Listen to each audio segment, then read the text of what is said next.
Basile Atanganakuna dans toutes les sauces, tomates, arachides, ndolé. Basile Atanganakuna matin, midi, soir. Basile Atanganakuna à l'entrée, plat de résistance et au dessert.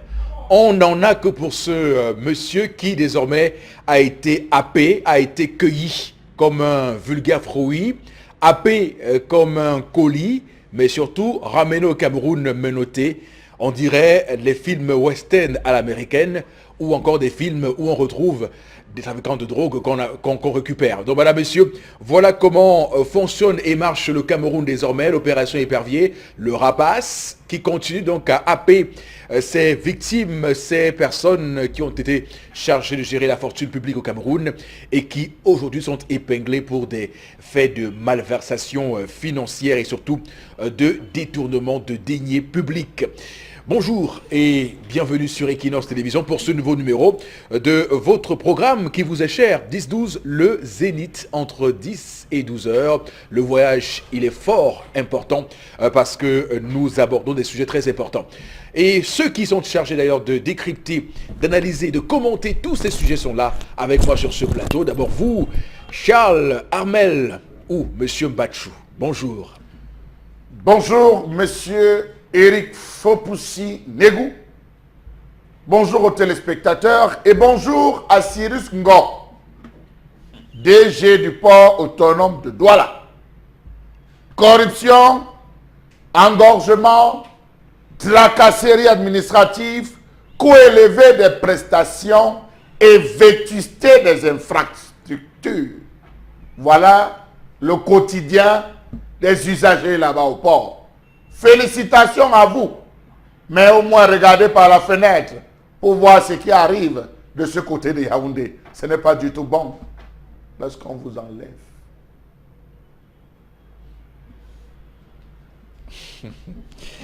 On va également dire bonjour au chef division communication du port autonome de Douala, Raoul Minlo. C'est un grand frère à qui je passe le bonjour ce matin et toutes mes amitiés pour ce port autonome de Douala et tout ce qui est fait actuellement comme réforme pour essayer de faire en sorte que le manque à gagner subi par ce port-là ne soit pas tout est totalement pris par le port de Cotonou ou par le Soudan. Également sur ce plateau ce matin, Florazé, bonjour et bienvenue. Bonjour Eric Fopoussi, bonjour à vous sur le plateau et à nos chers téléspectateurs. Lycée de la Cité des Palmiers, on est à Douala. Devant, juste à l'entrée du lycée, on a une fosse septique qui est déjà là ouverte depuis pas un bon bout de temps. Personne ne fait rien. Et vous imaginez avec cette période pluvieuse, les dégâts que cela pourrait poser. Donc, on s'interroge justement sur cette situation. Comment une fosse septique peut donc rester là, ouverte, avec les enfants qui vont et qui viennent, l'administration du lycée qui est là, qui ne fait rien. La voix des sans-voix dans le cahier d'un retour au pays natal, Aimé Césaire Florazé. Vous comprenez pourquoi je le dis suite à votre dénonciation ce matin. Également sur le plateau, Boro Bengan, bonjour et bienvenue.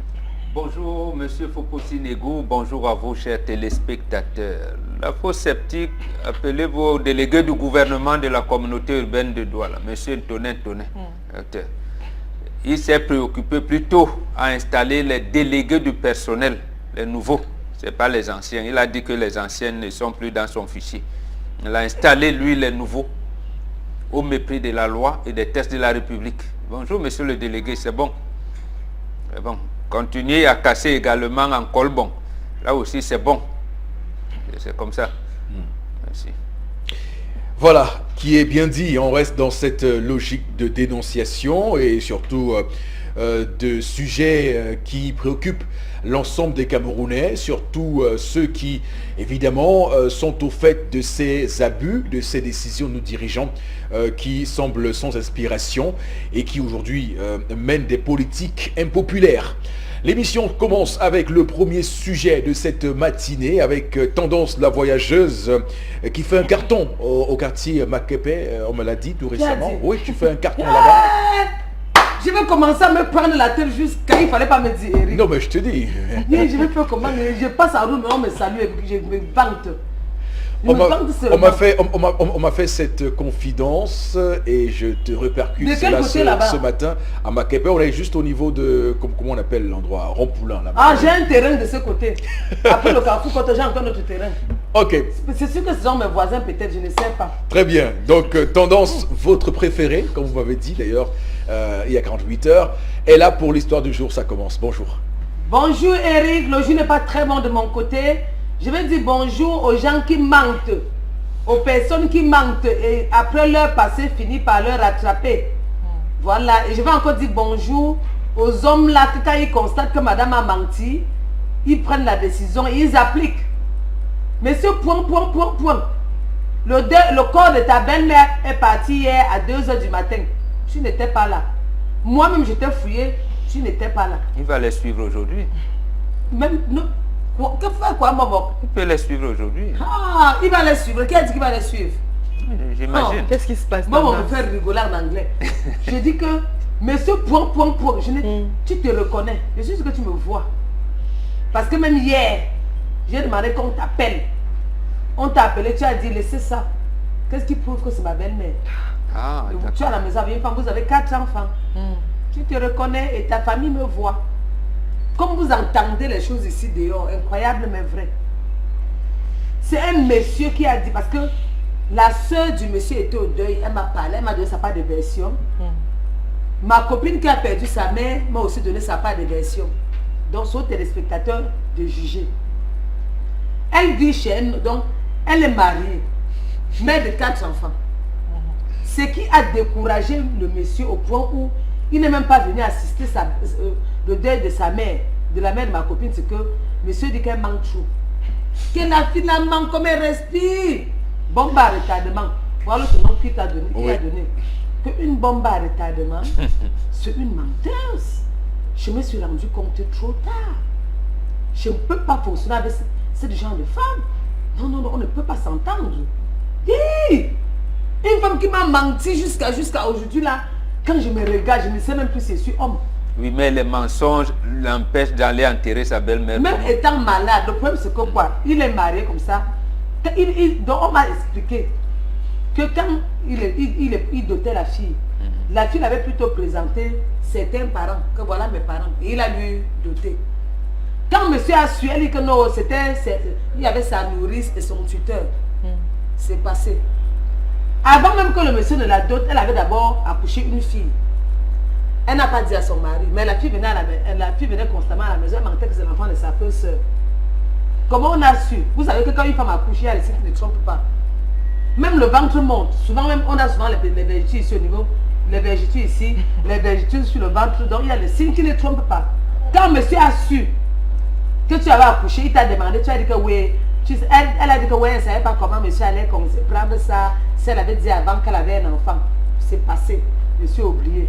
Troisième cas encore, quand sa mère est tombée malade, on a appelé que papa, voilà ta belle-mère qui est malade. Il dit que, est-ce que je suis sûr que c'est ma belle-mère? Avant ça, elle a même d'abord acheté un terrain. Et monsieur a su après. Il a su comment? Et on dit qu'il nettoyait la maison. Il a vu les papiers du terrain, avec le nom de sa femme. Parce que c'est une commerçante. Je connais où elle vend une machine ou des dos. Donc, elle n'a même pas dit à son mari qu'elle avait acheté le terrain. Et monsieur a vu les papiers. Entre-temps, monsieur est devenu rebelle. Il a dit que, ok, vivons seulement. Comme tu vis avec moi, tu ne me dis rien. Moi aussi, je ne peux plus aussi rien faire. À la maison, ils causent bien, ils s'entendent bien. Comme je vous dis là, sa belle-mère est morte. Nous sommes allés retirer le corps hier, il y avait la veille. Il n'est pas venu. On l'a dit qu'il n'est pas sûr que c'est sa belle-mère parce que sa femme manque, il s'est découragé. Et elle dit tout qu'elle aime l'homme. Je vais couper pour moi en disant que maman, on n'a pas deux mères. Je ne peux pas moi être avec ma mère, avec un homme à la maison, ma mère il vient pour deuil et on s'entend. Mais on se sépare. J'en ai terminé, Eric. Les auditeurs, les téléspectateurs, on la parole. Alors, vraiment, tendance, quand tu racontes ce type d'histoire, c'est pour qu'on fasse comme, parce que là... Comment? Quand une femme a menti, elle manque trop. Elle a acheté le terrain, monsieur n'a pas su. Il a seulement constaté. Elle n'a même pas dit, il a seulement vu les papiers. Elle avait d'abord accouché. Monsieur a su tard, elle a demandé des excuses, c'est passé. Donc elle a tellement fait les choses au point où monsieur dit même que je vais même d'abord partir au dire qu'il sait que... Parce que j'avoue que cette histoire, moi, me semble difficile à décoder. Hein. Je le dis parce que j'ai l'impression que c'est assez complexe. Oui, c'est comme si effectivement c'est un rodéo. Parce que clairement, bon, on a d'un côté une femme qui ment beaucoup, une mythomane, donc elle est dans un mensonge compulsif répété. On a de l'autre côté un homme qui manque de tact, qui manque de responsabilité, pour prêter un terme à Florazé qui est d'une irresponsabilité notoire. Et voilà, donc du coup, j'ai l'impression qu'on sera dans l'entre-deux aujourd'hui, mais l'un des cas ne peut pas avoir pour conséquence ce qu'il fait, donc l'abandon de sa femme dans les cérémonies funéraires liées à sa mère, puisque la mère de votre femme est votre propre mère. Hein. Il ne faut pas qu'on se le cache. Donc si vous faites ça à votre belle-mère, il n'est pas exclu que vous le fassiez pour votre propre mère. Donc faut pas s'étonner. Je commence par vous, cher Lamel, aujourd'hui, une fois n'est pas coutume, pour vous demander clairement, parce que ma question est directe, hein, est-ce qu'on est dans une situation où il y a vraiment un mariage, où il y a un couple? Parce que la seule explication que moi je trouve à donner, c'est que c'est un couple non-couple. Oui, j'ai bien peur. J'ai bien peur que ce soit l'homme sur lequel il faudrait mettre des points d'interrogation. Monsieur Faupoussi, posons-nous la bonne question. Qui est la belle-mère? C'est la question qu'il faut se poser. Est-ce que la belle-mère en Afrique a la même conception que les hybrides occidentalisés? Déjà, c'est celle qui l'a donné naissance. Non. La belle-mère, c'est la tante, c'est la grande cousine, c'est la sœur, c'est la parenté même, la belle-mère. Ah oui, la belle-mère n'est pas la mère parce que la dot, parents, le père et la mère ne mangent pas seuls. On redistribue la dot aux ayants droit. On connaît que la dot de tel va aller sur tel va partager. Tous ceux qui participent le matin quand ils rentrent, c'est un sac de riz, c'est un morceau de savon, c'est un peu d'huile, c'est un peu de X, c'est le macabo. On partage. Alors lorsqu'il dit la belle-mère, à quel degré a-t-il pris? C'est lui qui est le problème. Donc voilà, on comprend tout de suite quel est votre positionnement. Vous n'avez aucun mot sur les mensonges. Vous dites qu'il n'y a pas de problème au niveau de ce qu'il reproche à sa femme, de tous ces méfaits, des terrains achetés ou pas achetés. Un proverbe bantou dit que, oui. Et ce sera là ma réponse, la maison qui parle d'un étranger ne parle pas d'un seul étranger, mais de tous les étrangers qui entrent dans cette maison. Alors ce n'est pas aujourd'hui qu'il sait qu'elle manque. Il va faire comme à l'église catholique, on dit les péchés véniels, les péchés mignons, les péchés ceci. Il a commencé par tolérer, voilà là où ça l'a amené. Vous faites bien de faire un rapprochement entre un proverbe bantou et tout ce qui se dit à l'église catholique. C'est déjà une avancée dans ce programme ce matin. Alors Florazé, vous savez que même le diable connaît la Bible. Donc pour dire que c'est pas ce que je voulais dire. Pour pouvoir être en mesure, on ne peut pas. Ne vous sentez pas attaqué? Oui, je me sens pas attaqué. Ne vous sentez pas attaqué, Charlabel, ce matin. Alors Florazé, on va surtout questionner, parce que Charlabel l'a dit et a élargi le champ, le spectre de ce qu'on pourrait appeler belle-mère dans un contexte africain. La belle-mère n'est pas uniquement la mère qui a donné naissance à votre femme, elle est celle et autres tantines, autres parentés liées à cette famille, la famille de votre femme qui devient ipso facto votre famille lorsque l'union est scellée entre deux personnes. Alors, mais vous direz quoi ce matin, Florazé? Non, je suis d'accord avec Chalamel. Oui. Et je suis plus que d'accord avec sa première position quand il dit que c'est l'homme le problème. Maintenant, on a quand même mort d'homme. Je crois que dans l'histoire est très bien définie. La dame a perdu sa mère. C'est-à-dire que celle qui l'a engendrée, tendance. c'est sa mère. Maintenant, je suis d'accord avec Chalamel dans le contexte culturel et tout, c'est que ma mère, c'est ma tante, ma mère, si je suis mariée également, c'est ma belle-mère, etc. Je suis d'accord avec ça. Mais, voilà le problème dans nos relations amoureuses, quand on est en couple. Les hommes qui prennent les filles d'autrui, et puis qui n'arrivent pas à véritablement enquêter. Vous allez voir aujourd'hui des hommes prendre des filles et ne même pas savoir d'où cette fille vient, de quelle parenté est-elle, hein, elle a été élevée par qui, etc. et tout. Non, on se contente, donc si cette dernière elle a fait 1, 2 gosses et tout, non, on continue ainsi, etc. Et puis après, 5 ans, 4 ans plus tard, on se plaint qu'il y a eu mensonge, on se plaint qu'il y a eu ci, ça et ça. Non, aujourd'hui, c'est aujourd'hui le bas. Que voulez-vous dire? Parce qu'il faut que... Non, il y a eu absence. Ce que vous expliquez là est très important, Florazé. Et je souhaite d'ailleurs, parce que étant moi nostalgique d'une certaine période où on faisait la cour à la femme et qu'on prenait le temps de la connaître, de savoir qui elle est, avant de tomber dans la question liée à la libido.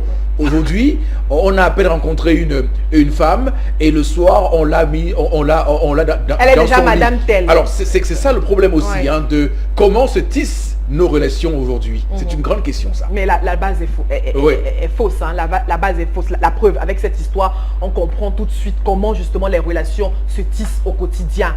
La base est fautée parce qu'on ne pense qu'à son propre intérêt. On ne pense pas à l'intérêt de l'autre, en fait, dans les relations. Aujourd'hui, il y a eu mensonge. La femme a eu un mari, des enfants avant la relation avec ce monsieur, avant mariage. Elle n'a pas dit à son époux, etc. et autres. Oui, justement. Ce sont les situations inconfortables dans lesquelles on se retrouve. Vous savez que quand on a réussi pas à accepter son passé, donc du coup, quand on est face à un certain nombre de personnes, un certain nombre de choses, de situations, on n'arrive pas justement à prendre ses responsabilités. D'accord. Alors, je dirais que le grand... terminez par là. Non, l'homme a une grosse part de responsabilité dans cette histoire.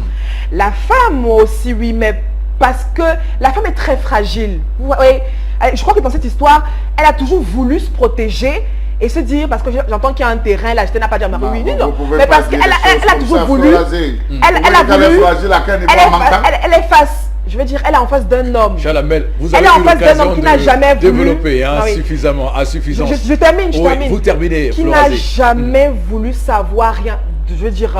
qui n'a jamais voulu savoir réellement de la vie de sa femme. Tout à fait. Donc du coup, il se retrouve dans le fait accompli. Il faut qu'il fasse avec. Donc maintenant, vous avez un homme qui apprend que sa belle-mère décède. Il décide de rester dans sa position là, confortable et tout, de ne pas aller au-delà, etc. que c'est un fanfaron. Mais c'est parce qu'il sait que oui, il a échoué. Voilà, il a un échec total. Ok, alors moi je dirais davantage à votre suite, et pour conforter votre position ce matin, Florazé, que cette femme, elle est fragile.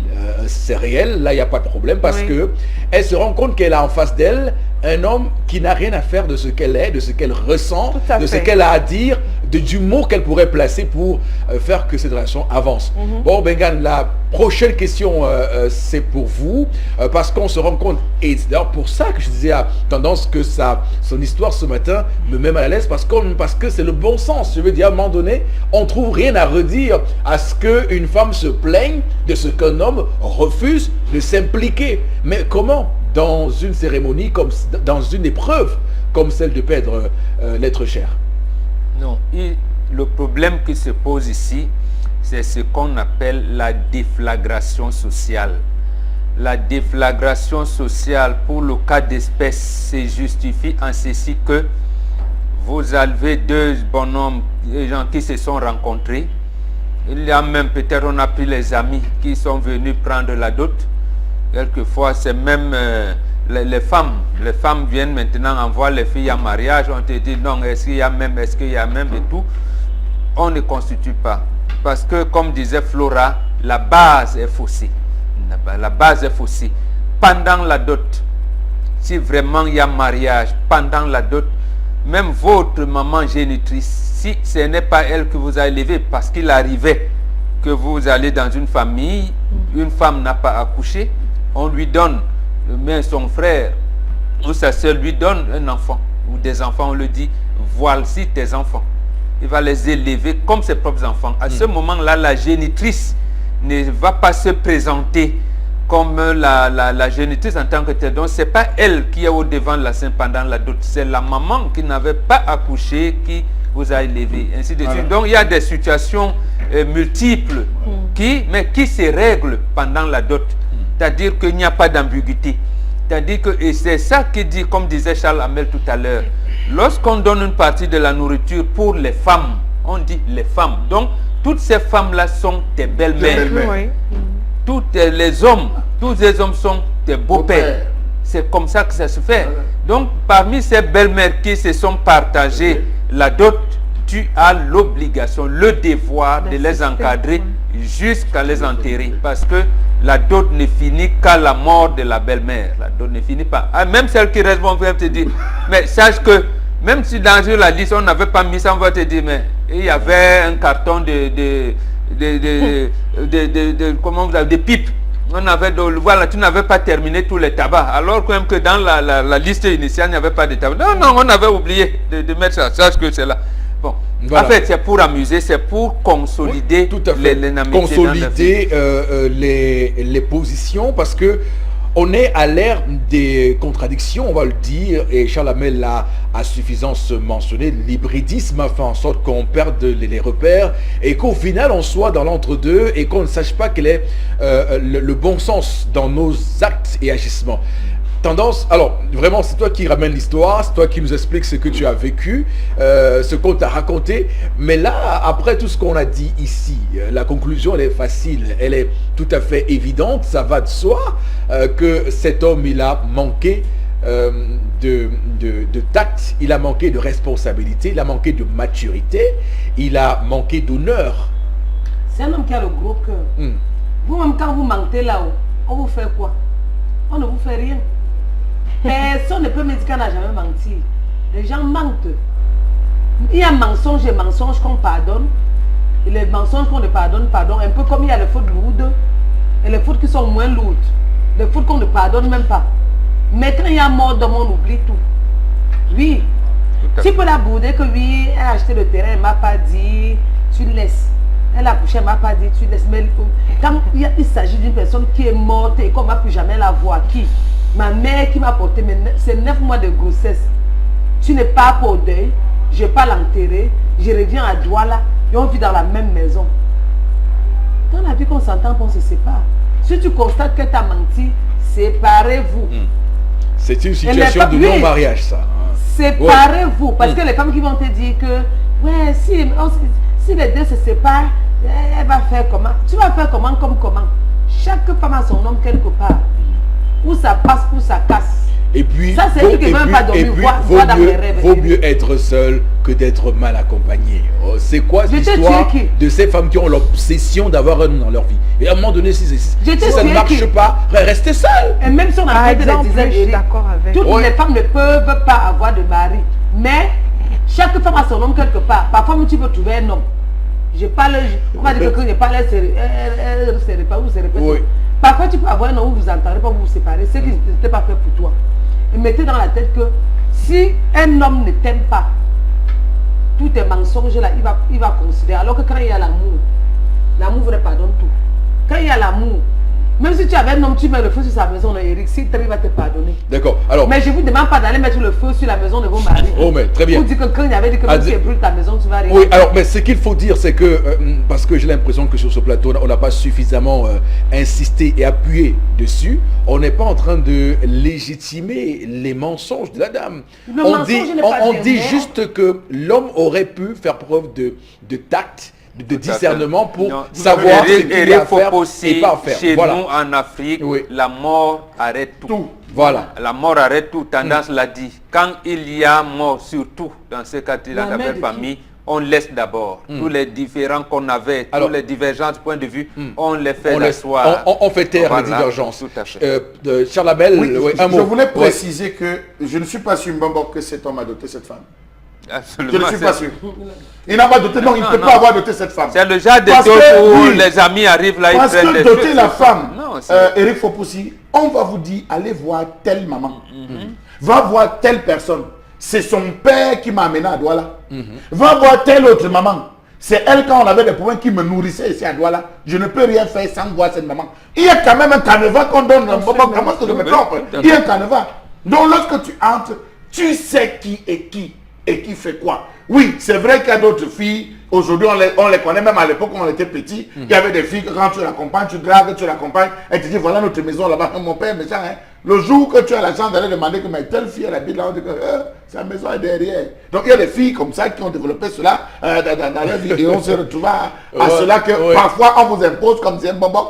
Des hommes d'affaires, des opérateurs économiques, on vous dit c'est mon oncle, c'est mon cousin, or ils ne sont que du même village. Au fond, ils sont que... Eric, je vais couper pour en disant Très bien.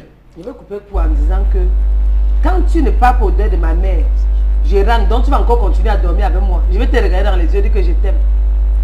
Alors que toi tu veux ma mort. Je vais te regarder et dire que oh, bébé je t'aime. Même quand tu n'es pas venu au deuil de ma mère, où elle laisse, où elle chérie. Depuis que est mort, à moins que je tombe malade. Je dis que je quitte le foyer là. À moins que je tombe malade, on me dit rentre dans ton foyer pour guérir. Puisque je vais mourir moi. À moins que je tombe malade, on me dit que prononce le nom du type là, tu guéris ou tu rentres chez lui. C'est le genre là qu'il peut faire. Oui. Comment mes copines vont dire quoi? Mes collègues, tu vas dire quoi?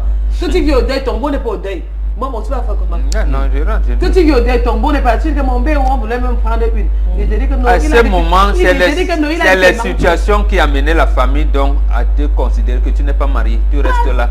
Oui. Et tu restes là. Tu ne rentres plus chez cet homme-là. Oui, je suis d'accord. Je suis également d'accord avec ce que Eric Fopussi a avancé tout à l'heure. Les femmes, c'est-à-dire qu'on est à tout prix, on veut à tout prix le mariage, on veut à tout prix être toi avec un homme et tout. Donc du coup, on se sent obligé de vivre les pressions de l'homme et tout. De perdre sa personnalité. Aller dans la rue, hein. Ça y est qu'elle vous dit, je suis madame, excusez-moi, Mbachou. Pourtant, il ne vous a, par exemple, il ne vous a jamais épousé. Vous êtes là chez lui hein, depuis 10 ans, rien et tout. Et pour la plupart, soit on a honte de sa famille, soit peut-être il y a un manque de responsabilité ou d'atout, je ne sais pas. Oui. Mais il faut que les femmes arrêtent. Et je l'ai dit ici, c'est pas parce qu'on a 30 ans aujourd'hui qu'on n'est pas marié que c'est la fin du monde. Non, tendance l'a dit, votre homme est quelque part. Et je vais conclure en disant qu'il faut prier. Ah oui, il faut croire en Dieu. Non mais il faut croire en Dieu aussi. Parce que c'est Dieu, Voilà. c'est Dieu qui donne l'homme. Le mari, c'est Dieu qui le donne. Oui, non, je conclue. Vous avez une drôle de conclusion. Hein? Alors que chez nous, l'art divinatoire vous montre qui est votre homme. Dieu ne parle plus aux hommes aujourd'hui. Alors, attendez, vous parlez des hommes. Dieu nous parle à travers des Florazé a conclu par dit qu'elle va prier. Chalamel a dit qu'il va construire les courriers. Bon, tout à fait, les courriers, c'est l'art divinatoire là. D'accord, très bien. Voilà, madame, monsieur, le temps qui nous est imparti est pratiquement écoulé. On lira vos nombreux messages dans la deuxième partie de l'émission. Tellement de messages reçus, rassurez-vous, on va les lire tout à l'heure à 11h et continuez à nous envoyer vos messages au numéro qui s'affiche au bas de votre petit écran. Et on va, dans un court instant, aller chercher quelqu'un qui est en colère. On ne va pas le pêcher ni le cueillir parce qu'il y a beaucoup d'eau qui coule depuis hier, journée mondiale de l'eau, et beaucoup de personnes qui se noient en eau trouble. Non, nous irons dans une colère compulsive de Charlamel Bachou. À tout de suite.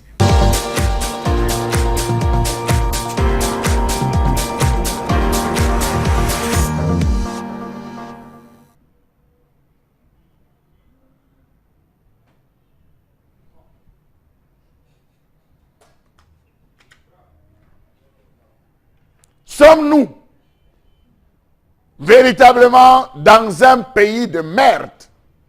Je m'interroge. D'ailleurs, qu'est-ce qu'un pays de merde? Quels sont les critères pour devenir un pays de merde?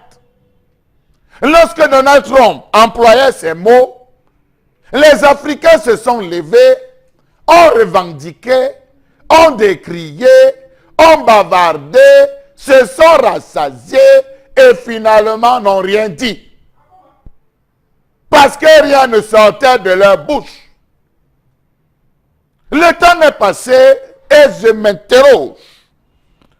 Eh bien, messieurs, je vais donner la réponse à Donald Trump. Allez dire à Donald Trump qu'un pays de merde est un pays où la notion d'émergence est une utopie grave, où les mouvements de colère se comptent à l'appel, où on peut atteindre le chiffre record de 475 cas de violents et abus sexuels sur mineurs sans qu'aucun ministre ni élu du peuple ne lève le petit doigt.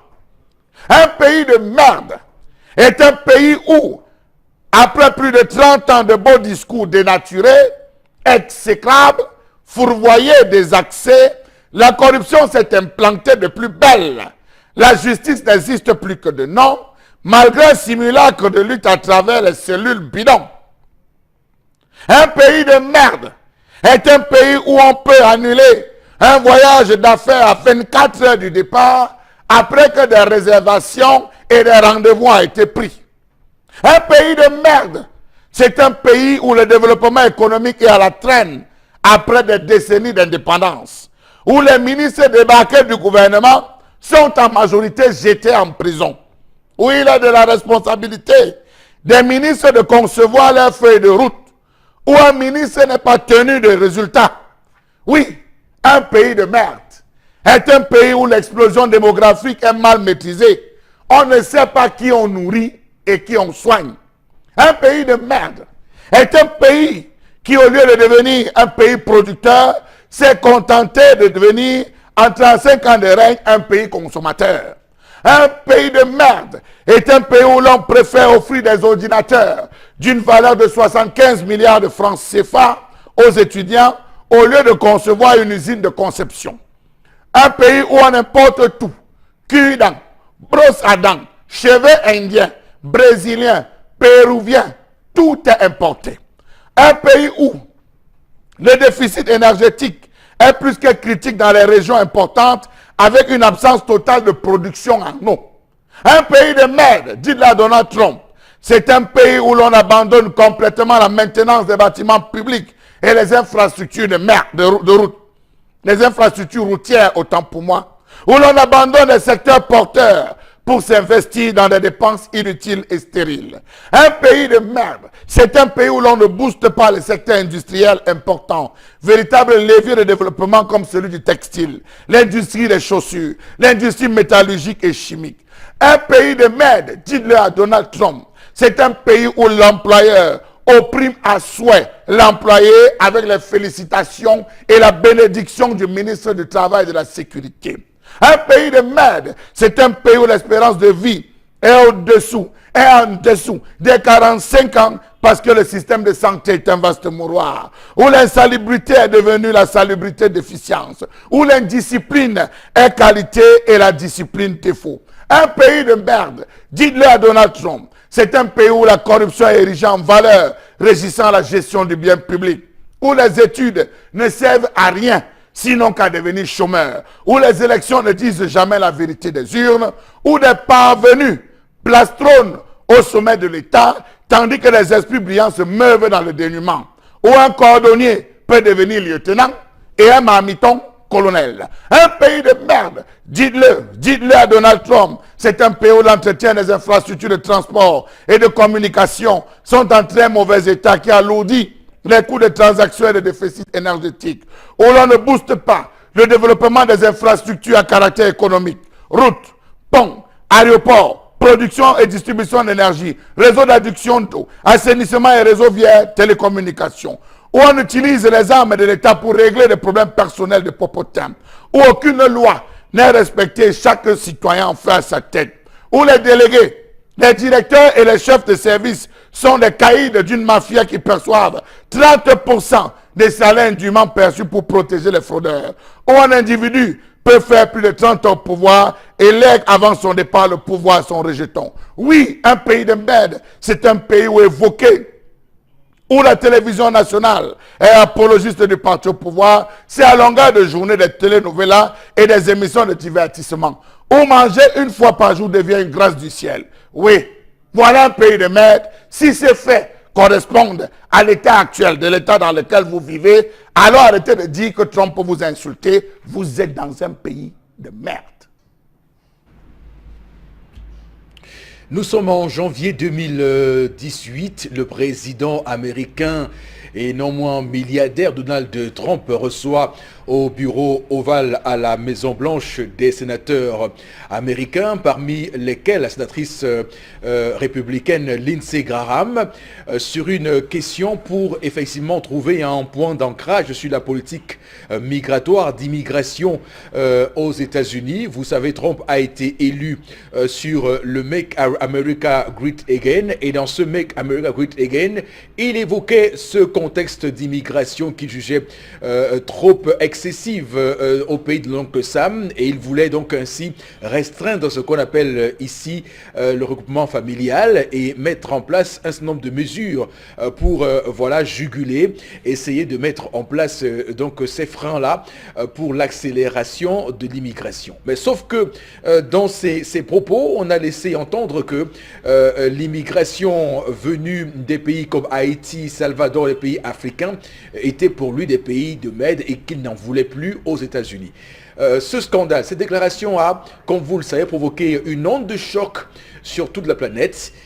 Tous les médias, les grands médias internationaux s'en sont pris à cœur joie. Les présidents africains au rang des Macky Sall étaient montés au créneau pour fustiger ces propos de Trump. Mais il y avait eu à l'époque un président qui a été digne, le président ougandais, qui avait dit « J'aime la franchise de Trump ». Et c'est ce qui peut aujourd'hui nous permettre de mettre sur la table cette question de pays de maître pour dire est-ce qu'au final, on ne peut pas cesser, nous Africains, d'être chauvinistes, de cesser de nous regarder le nombril et de voir un peu plus loin que le bout du nez pour voir est-ce que nos pays sont des pays qui en valent la peine au-delà de tout ce qu'on pourrait qualifier de discours antipatriote ou tout ce qu'on pourrait ou tous les procès qu'on pourrait nous faire ce matin. Mais il est question de mettre sur la table tous les problèmes qui minent, qui gangrènent nos pays. Le Cameroun, aujourd'hui, l'actualité nous fait dire que ce pays, d'ailleurs, est un pays de théâtre, puisqu'on vient de suivre un théâtre tout à fait gros texte d'un ancien ministre dignitaire qui est ainsi ramené au pays comme on ramène, je ne sais pas, un chien écrasé dans un sac. Voilà. Donc, bon, Benkan, ma question est de savoir, est-ce qu'au fond, il n'est pas beaucoup plus important pour nous de faire en sorte que nos pays deviennent de bons pays au lieu de gaspiller nos énergies pour démontrer à Trump qu'on n'est pas des pays de merde. Mais devenir de bons pays pour montrer à Trump qu'il s'est trompé, ça veut dire quoi? Ça veut dire que le même Trump nous laisse tranquilles. À que sert Jovic, l'entreprise américaine Jovic au Cameroun sert à quoi? Mais si lui savait que c'est un pays de merde. Non, mais on Trump, peut les chasser. Je ne peux pas concevoir ce qu'il a dit. Lui-même, Trump, il est venu à la Maison Blanche de suite d'une élection truquée. C'est pas ça un pays de merde? Il veut donner des leçons de morale. Et actuellement, il y a un gros scandale avec Cambridge Analytica qui effectivement est accusé d'avoir utilisé les données Facebook et tout ce qu'on peut imaginer comme ingérence russe dans cette élection face à Hillary Clinton. Voilà. Donc Trump lui-même, il doit commencer par lui, qu'il démissionne. Il démissionne de la Maison Blanche. Là, je saurais que voilà un homme propre qui est venu. Et même pendant la campagne électorale, voilà un président qui arrive, il ne paye pas les impôts. Mais sauf qu'après, pour être exact, sauf qu'après, il a recadré ses propos. Il n'a rien recadré du tout. Oui. Il vient de remplacer Rex Tillerson, par Mike Pompeo, qui est venu, comment dirais, moderniser les relations. Justement, ça nous renvoie à ce que Mitterrand a fait. Mitterrand arrive au pouvoir en mai 81, il va au Mexique, à Cancun, il fait un discours où on pense qu'il est un tiers-mondiste, vraiment que c'est Jésus, Mahomet et Bouddha se sont réunis au ciel et nous ont envoyé Mitterrand. Quelque temps après, son ministre de la coopération, Jean-Pierre Cotte, il pense que voilà, on a donné, voilà les axes que le chef de l'État donne, je veux, il débarque Jean-Pierre Cotte. Mais bon, vraiment, je veux dire, parce que c'est pas le sujet ce matin. C'est le sujet, il nous a dit, sauf que je l'ai évoqué en propos introductif. Vraiment, c'était pour introduire. Le recensé de Chalamel est très bon. Chalamel a bien calibré. Déroulé des cas, des faits qui attestent de ce que nos pays, quand même, n'en valent pas la peine sur le plan de la gouvernance. Même le sien. Je veux dire que même les États-Unis... On ne se regarde pas par rapport à eux. Si, c'est par rapport à eux. C'est eux qui nous ont braqués. Vous ne pouvez pas, monsieur Popo, si vous me venez à la maison, vous me braquez, vos gens violent ma femme et mes enfants, et vous continuez à dire, ben, voilà Mbomborin lâche. Voilà Mbomborin lâche, il est lâche. On a même plus tout à la maison. On a un ministre Basile Atanganakuna qui est épinglé dans le cadre de l'opération Épervier. Ce qui lui est reproché d'ailleurs, c'est des détournements de fonds publics. Alors, lorsqu'on sait qu'il a été le directeur général de la Camwater, qu'il a été le ministre de l'eau et de l'énergie, et qu'on voit comment le peuple, le bas peuple souffre, n'a pas de robinet qui coule, des robinets secs, n'a pas de courant, et il y a des quartiers où on a fait une semaine sans courant, vous ne direz pas que c'est Trump qui fait ça? J'ai dit, c'est Trump qui fait ça avec ses amis complices. Parce que ça ne commence pas là. Justement. Je capitule. Oui, c'est Trump qui fait ça. Ouais. Parce que nos États ne sont pas indépendants. Tout à fait. Le président, bien, on vous dira qu'il est souverain. C'est faux, archi faux. Qu'est venu faire François Fillon chez nous le 20 mai 2009? On ne sait pas. Le président Biya est à la Maison Blanche, février 2003. Il signe des accords pour l'exploitation du cobalt et du nickel au Cameroun. Le Cameroun a la deuxième réserve du nickel et du cobalt au monde. C'est à Lomé. On confie à une société américaine. Que Trump nous rembourse donc ça. D'accord. Et on dit, les Américains vont exploiter ça pendant 90 ans, 99 ans. Attends, vous me dites quoi? Un contrat futur. Voilà, maintenant, on vous parle de American Peace Corps. Ils viennent ici, le corps de la paix des États-Unis, mais vous les voyez, les espions partout. Ils font quoi? Non, voilà, j'ai dit, le problème qui se pose justement, là je voudrais qu'avec son âge, le chef de l'État maintenant, qu'il se dise que il faudrait, comme il le disait en 90, après la victoire des Lions indomptables à la Coupe du Monde en Italie, il avait terminé son interview à Radio Monte Carlo en disant « Je voudrais qu'on retienne de moi le président qui a apporté la prospérité et tout, avec son âge. » Parce que chez nous en Afrique, je pense que, je ne sais pas s'il est africain, parce qu'il est Nomgui, mais s'il est hybride comme vous, je veux comprendre qu'il ne puisse pas prendre cette décision. Cette décision, c'est quoi? C'est qu'à cet âge, on n'a pas peur de mourir. On dit, enfin, comme il en est ainsi, les accords de coopération avec les Américains, avec les Européens, avec ceci, je m'en fous.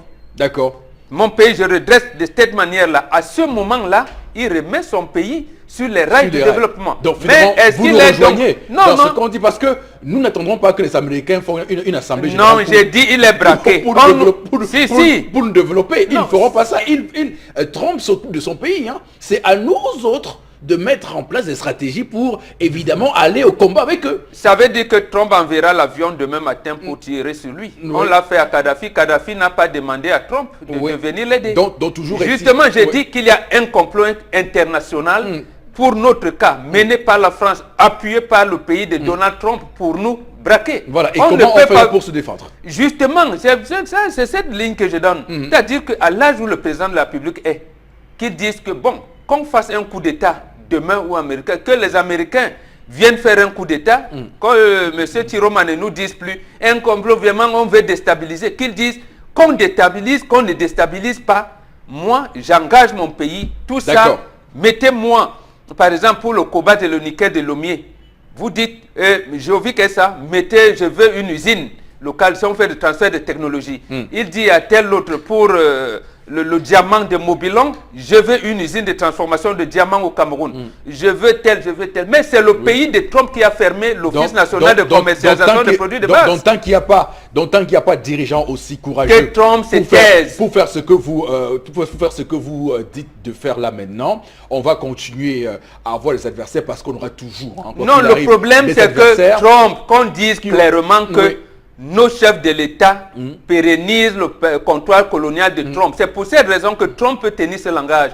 Tout comme le président français a tenu le langage au Burkina en disant le président Kaboré, s'il veut là maintenant, il quitte. Voilà. Alors qu'il sait qu'il l'a braqué. D'accord. Il l'a braqué pratiquement. Donc vous convenez avec moi que si vous avez été à la place de Paul Biya aujourd'hui, avec ce que vous dites ce matin, nous serions sortis d'affaires. Hein, parce que, absolument. Voilà, c'est clair. Première règle qu'on prend, parce qu'il faut le dire. L'Office national de commercialisation des produits de base, qu'on appelait ONCPB, est fermé. Pourquoi? Parce que le pays de Donald Trump a voté une loi chez lui American Agricultural Act. L'AGOA. Non, l'AGOA c'est en 2000. Oui. Nous sommes là en 1987. L'AGOA, ah oui. Oui. American Agricultural Act. Oui. Qui dit que aucun pays au monde ne doit plus subventionner l'agriculture. Et on laisse l'Union européenne subventionner l'agriculture. On veut dire aux Africains, vous subventionnez vos planteurs. J'ai appris là-bas que vous donnez les ressources aux planteurs. À partir de maintenant, c'est fini. Mais lui, il subventionne ses agriculteurs chez lui. D'accord. Et toujours. Donc en fait, Charles Hamel, il a raison, mais nous tous, nous sommes des pays de merde, y compris lui et surtout son pays. D'accord, très bien. Nous faisons le débat ce matin sur parce que les Américains ils en font. Moi franchement ça ne nous intéresse pas. Mais attends. Parce que je ne suis pas américain, donc d'abord il n'y a même pas de aux Américains de là-bas voir si l'Américain de Nevada n'a pas le même poids électoral que l'Américain de Floride. Voilà, bon, c'est à eux de gérer les affaires. Mais eux, ils font leur poids et ils viennent nous interdire.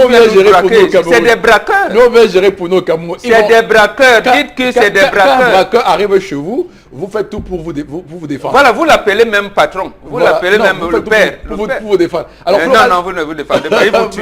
Florazé. Oui, autant qu'il vous tue, d'ailleurs. Florazé, ce matin, on déroule clairement des situations qui montrent quand même que les Camerounais ne sont pas à l'aise dans leur pays pour la plupart. On a une minorité de gens qui sont accaparés les richesses du Cameroun et qui se croient dans un pays qui n'est pas le Cameroun profond, le vrai Cameroun, le Cameroun de Newbel, le Cameroun des quartiers où on voit tous les jours des familles mourir parce qu'il n'y a pas de soins de santé adéquats, parce qu'il n'y a pas d'eau, parce qu'il n'y a pas tout ça. Voilà le vrai Cameroun, ça. Oui, Eric Fopoussi. Je suis un tout petit peu d'accord avec Mbombok parce que je crois que si on décide de rompre le joug colonial, à ce moment-là, on pourra peut-être penser au développement de l'Afrique. Alors maintenant, pour revenir, oui, on peut rompre ce joug colonial si et seulement si ceux qui nous dirigent arrêtent justement de se servir pour leur propre ventre. Absolument. Alors, Charles Hamel a évoqué tellement de cas dans sa chronique ce matin.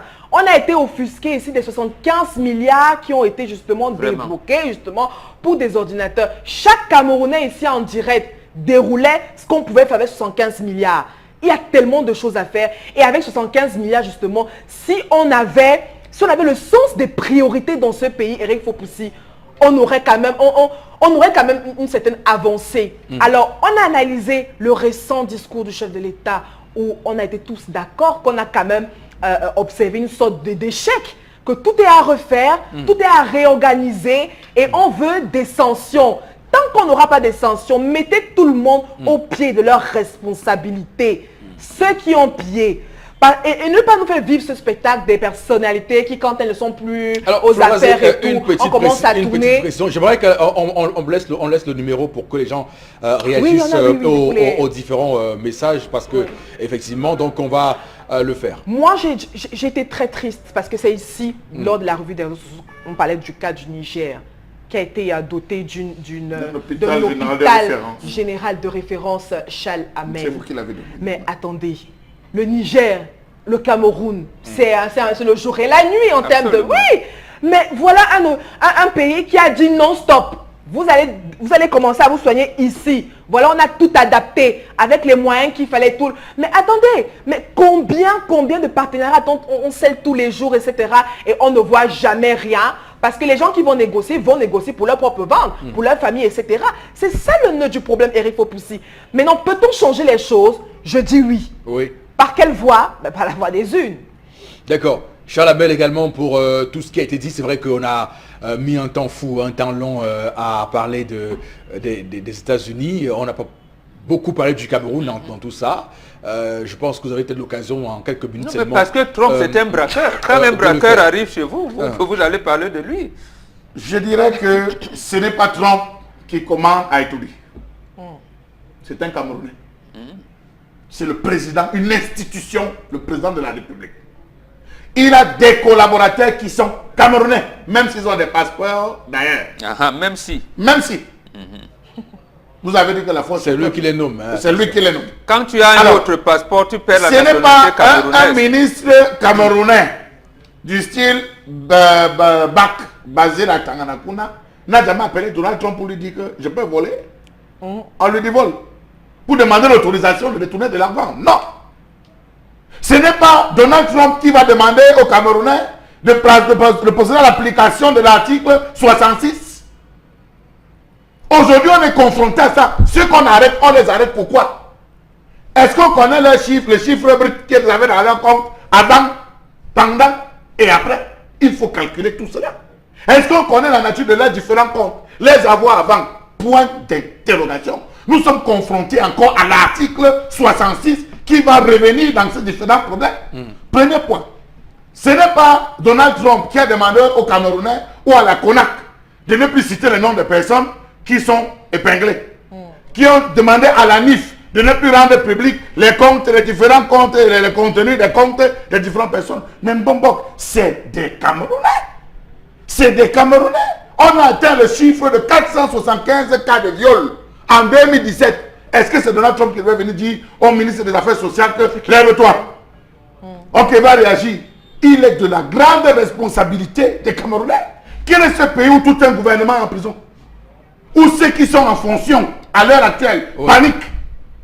Où on a 21 cas de personnes interdites de sortir du territoire. Mais quand même, il faut se poser des questions. Quand est-ce qu'on va se réveiller dans ce pays? Avant de nommer? Ou après la nomination? Pendant qu'ils sont en fonction, ne t'écoute-t-on pas les cas de vol? Quand ils partaient de la CDE pour devenir ministre, n'a-t-on pas en une seule seconde, ne s'est-on pas rendu compte qu'il avait détourné plus de 30 milliards? Même en étant ministre, on décriait. Qu'a-t-on fait? Qu'on fait les fins limières du consupé? Point d'interrogation. Aujourd'hui, on se retrouve dans un pays où 75 milliards, l'argent est dilapidé par des individus qui pour la campagne, qui pour des besoins personnels, il y a la fournie où? Pays de merde. Oui, mais mon problème c'est Alors, Donald Trump. Il ne fallait pas mettre Donald Trump dedans. Alors, Il fallait rester pays problème de- camerounais. pays de merde. En Vous tout cas, on avez va... tellement raison, mais c'est Trump. C'est un braqueur. Quand Alors- un braqueur vient vous donner des leçons, c'est ça. Alors, C'est ça. Je suis indigné. Quoi qu'il arrive, je trouve que Donald Trump, c'est quelqu'un de, comment dire ça, quelqu'un de franc, d'honnête. Ah ouais, Hein, ouais. il dit clairement ce Il a un ce débat, il laisse son ce parce que qu'il est d'autres- honnête. ce que d'autres pensent tout bas. Et il a clairement non, dit. non, je Et il suis le pas dit, d'accord. il dit tout haut ce que d'autres pensent tout bas. On va prendre une petite pause, tendance, rassure-toi, je te donne la parole juste après la pause sur ce sujet. On revient dans un cours récent, madame, messieurs, merci de rester sur Equinox Télévision. Sur ce plateau du 10-12, le Zénith sur Equinox Télévision, madame, messieurs, c'est avec un immense plaisir qu'on vous accompagne pour cette deuxième heure de votre émission. Jusqu'à 12h, on va avoir de nombreux sujets qui seront encore mis sur la table et nous allons en débattre, pas en découdre, en débattre d'ailleurs sur ce plateau avec toute l'équipe. D'abord, quelques messages reçus. On a promis, je l'ai promis, hein, j'ai pris l'engagement qu'on lirait à suffisance ces messages-là puisqu'on a, comme vous le savez, passé le tour de la première lecture à 10h30. Donc, Florazé, you have the floor. Ouais. Alors, il y a des donnes à Marois qui pense que les mensonges ont tellement frustré cet homme qu'il a donc décidé de rompre avec la dame en l'humiliant tout simplement. Il le mérite bien, pense-t-il. Ouais. Une autre réaction, ils doivent se séparer. Cette femme lui a menti sur sa vraie mère. Cet homme est énervé tout simplement parce que la femme est une menteuse. Elle a connu plusieurs autres belles-mères. Pour moi, c'est mieux de se séparer. Voilà. Et il pense que pays de merde, la Trump l'a dit justement avant de devenir président. Autre SMS, le mensonge pardon? est un vilain. Il On l'a pense dit. que Trump l'a dit avant de devenir Non, président. Trump l'a dit en janvier dernier. Voilà. Au bureau Oval, d'ailleurs, je vais redonner le contexte dans lequel il l'a dit. C'était au bureau Oval, dans son bureau à la Maison Blanche, et il recevait des sénateurs républicains, des sénateurs parmi lesquels je l'ai dit, Lindsey Graham, sénatrice républicaine, où ils évoquaient un consensus sur la politique de l'immigration aux États-Unis. Et donc, dans ces échanges, il a évoqué l'immigration de ces pays de merde tels que Haïti, Salvador ou les pays africains. Tout à Le fait. contexte. Alors Raïssa Assouza pense que cet homme est un diable en personne. Il doit, s'il aimait sa femme, il doit aimer sa femme en tout cas avec tous ses défauts et apprendre à dialoguer avec elle. Voilà. Donc s'il avait fait, il l'aurait évité. Alors une autre réaction, il faut retenir que la base de toute relation dans un couple, c'est le dialogue. Et quand il n'y a pas de dialogue, rien ne marche. La première personne qui est donc censée informer l'homme, c'est son épouse. Donc ne tirez pas seulement sur l'homme. Voilà. Pour l'histoire du jour. Le canevas pour la dot dont vous parlez ce matin est un vrai avarisme familial. Aujourd'hui, on ne pense plus, on ne sait à qui on donne la dot. La liste est kilométrique. Cet acte n'est pas la preuve que les deux s'aiment. Quel climat existait entre sa belle-mère et lui? A-t-il donné de l'argent ou pas pour le deuil? Oui. Voilà, Si les on interrogations. est d'accord, on peut décider qu'on supprime la dot. Mais est-ce que vous connaissez entre vous qui voulez vous marier?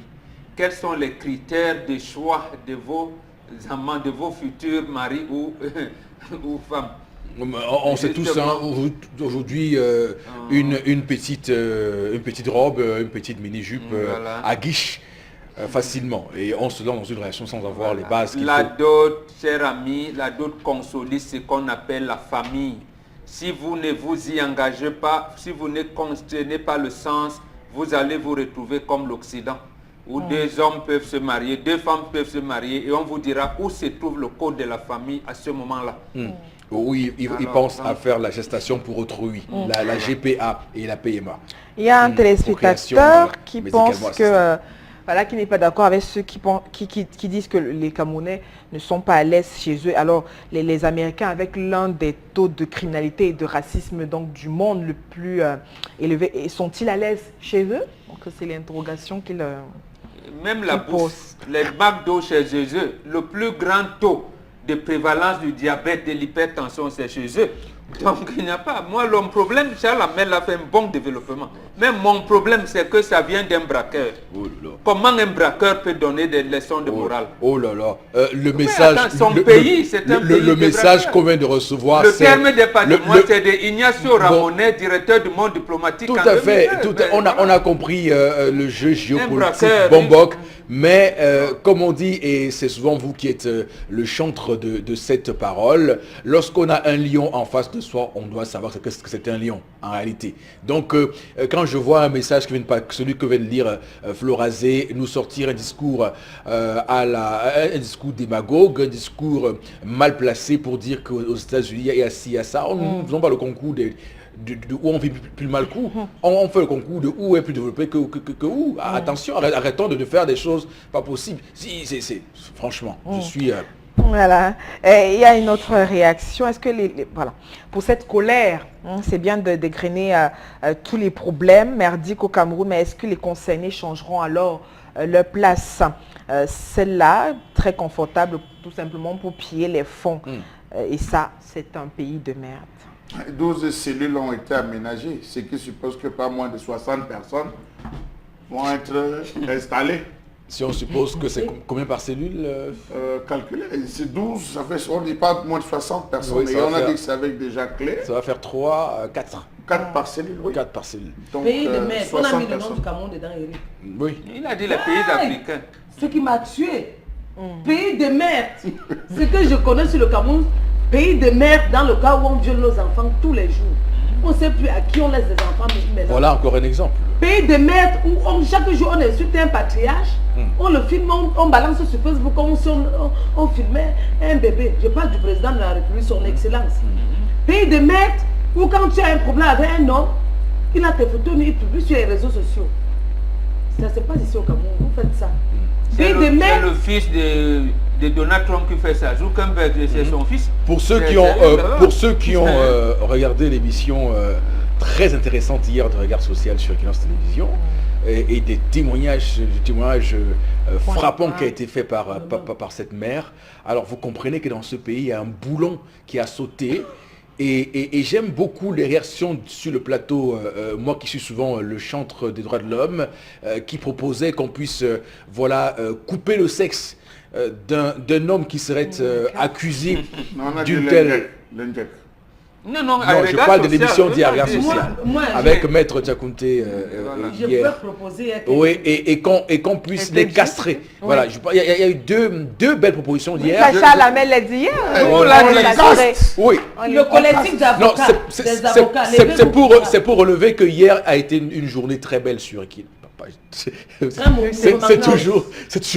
Ça a été une journée du matin au soir. On a évoqué des sujets très importants et on est resté dans la continuité de ce que Momo disait. Ça veut donc dire que si Trump et ses amis n'avaient pas braqué les chefs d'État africains, le peuple africain aurait pu mettre en place des mesures pour qu'on ne soit pas un pays de merde. Parce que leurs pays sont des pays de merde. Ils continueront, quoi qu'il arrive, à nous braquer. C'est la scène c'est l'émulation et la compétition des pays, des États. Le Cameroun et l'Afrique, c'est ce qu'il y a à faire pour avoir voix au chapitre mondial. D'autres pays se sont lancés par des leaders éclairés. On a vu ce que ça donne. L'Afrique doit aussi faire sa révolution, quoi qu'il arrive. C'est inévitable, c'est inéluctable, ça doit arriver un jour. On ne sera pas des éternelles victimes du monde occidental. Mais mon ami, maintenant vous dénoncez le grand banditisme. À un moment, quand ça arrive, on a fait sortir les forces de troisième catégorie, les militaires, pour venir combattre le grand banditisme. On a dit commandement opérationnel.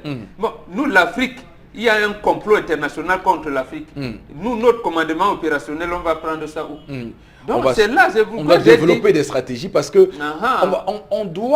c'est une obligation. J'ai dit oui. Ça doit se faire. Mais considérons d'abord ces pays-là comme des braqueurs. Si on ne les tient pas de braqueurs, c'est une évidence. C'est comme vous dites que le soleil brille, c'est une évidence. C'est une compétition internationale. Est-ce que c'est Trump qui attrape la quéquette, je ne sais pas moi, d'un individu pour l'amener violer un enfant? Et nous avons la plus grosse part de responsabilité dans ce chantier. Avec deux ministères qui sont là tout à fait silencieux, dans un mutisme complice. Même le délégué régional ne s'est pas déplacé, même départemental ne s'est pas déplacé.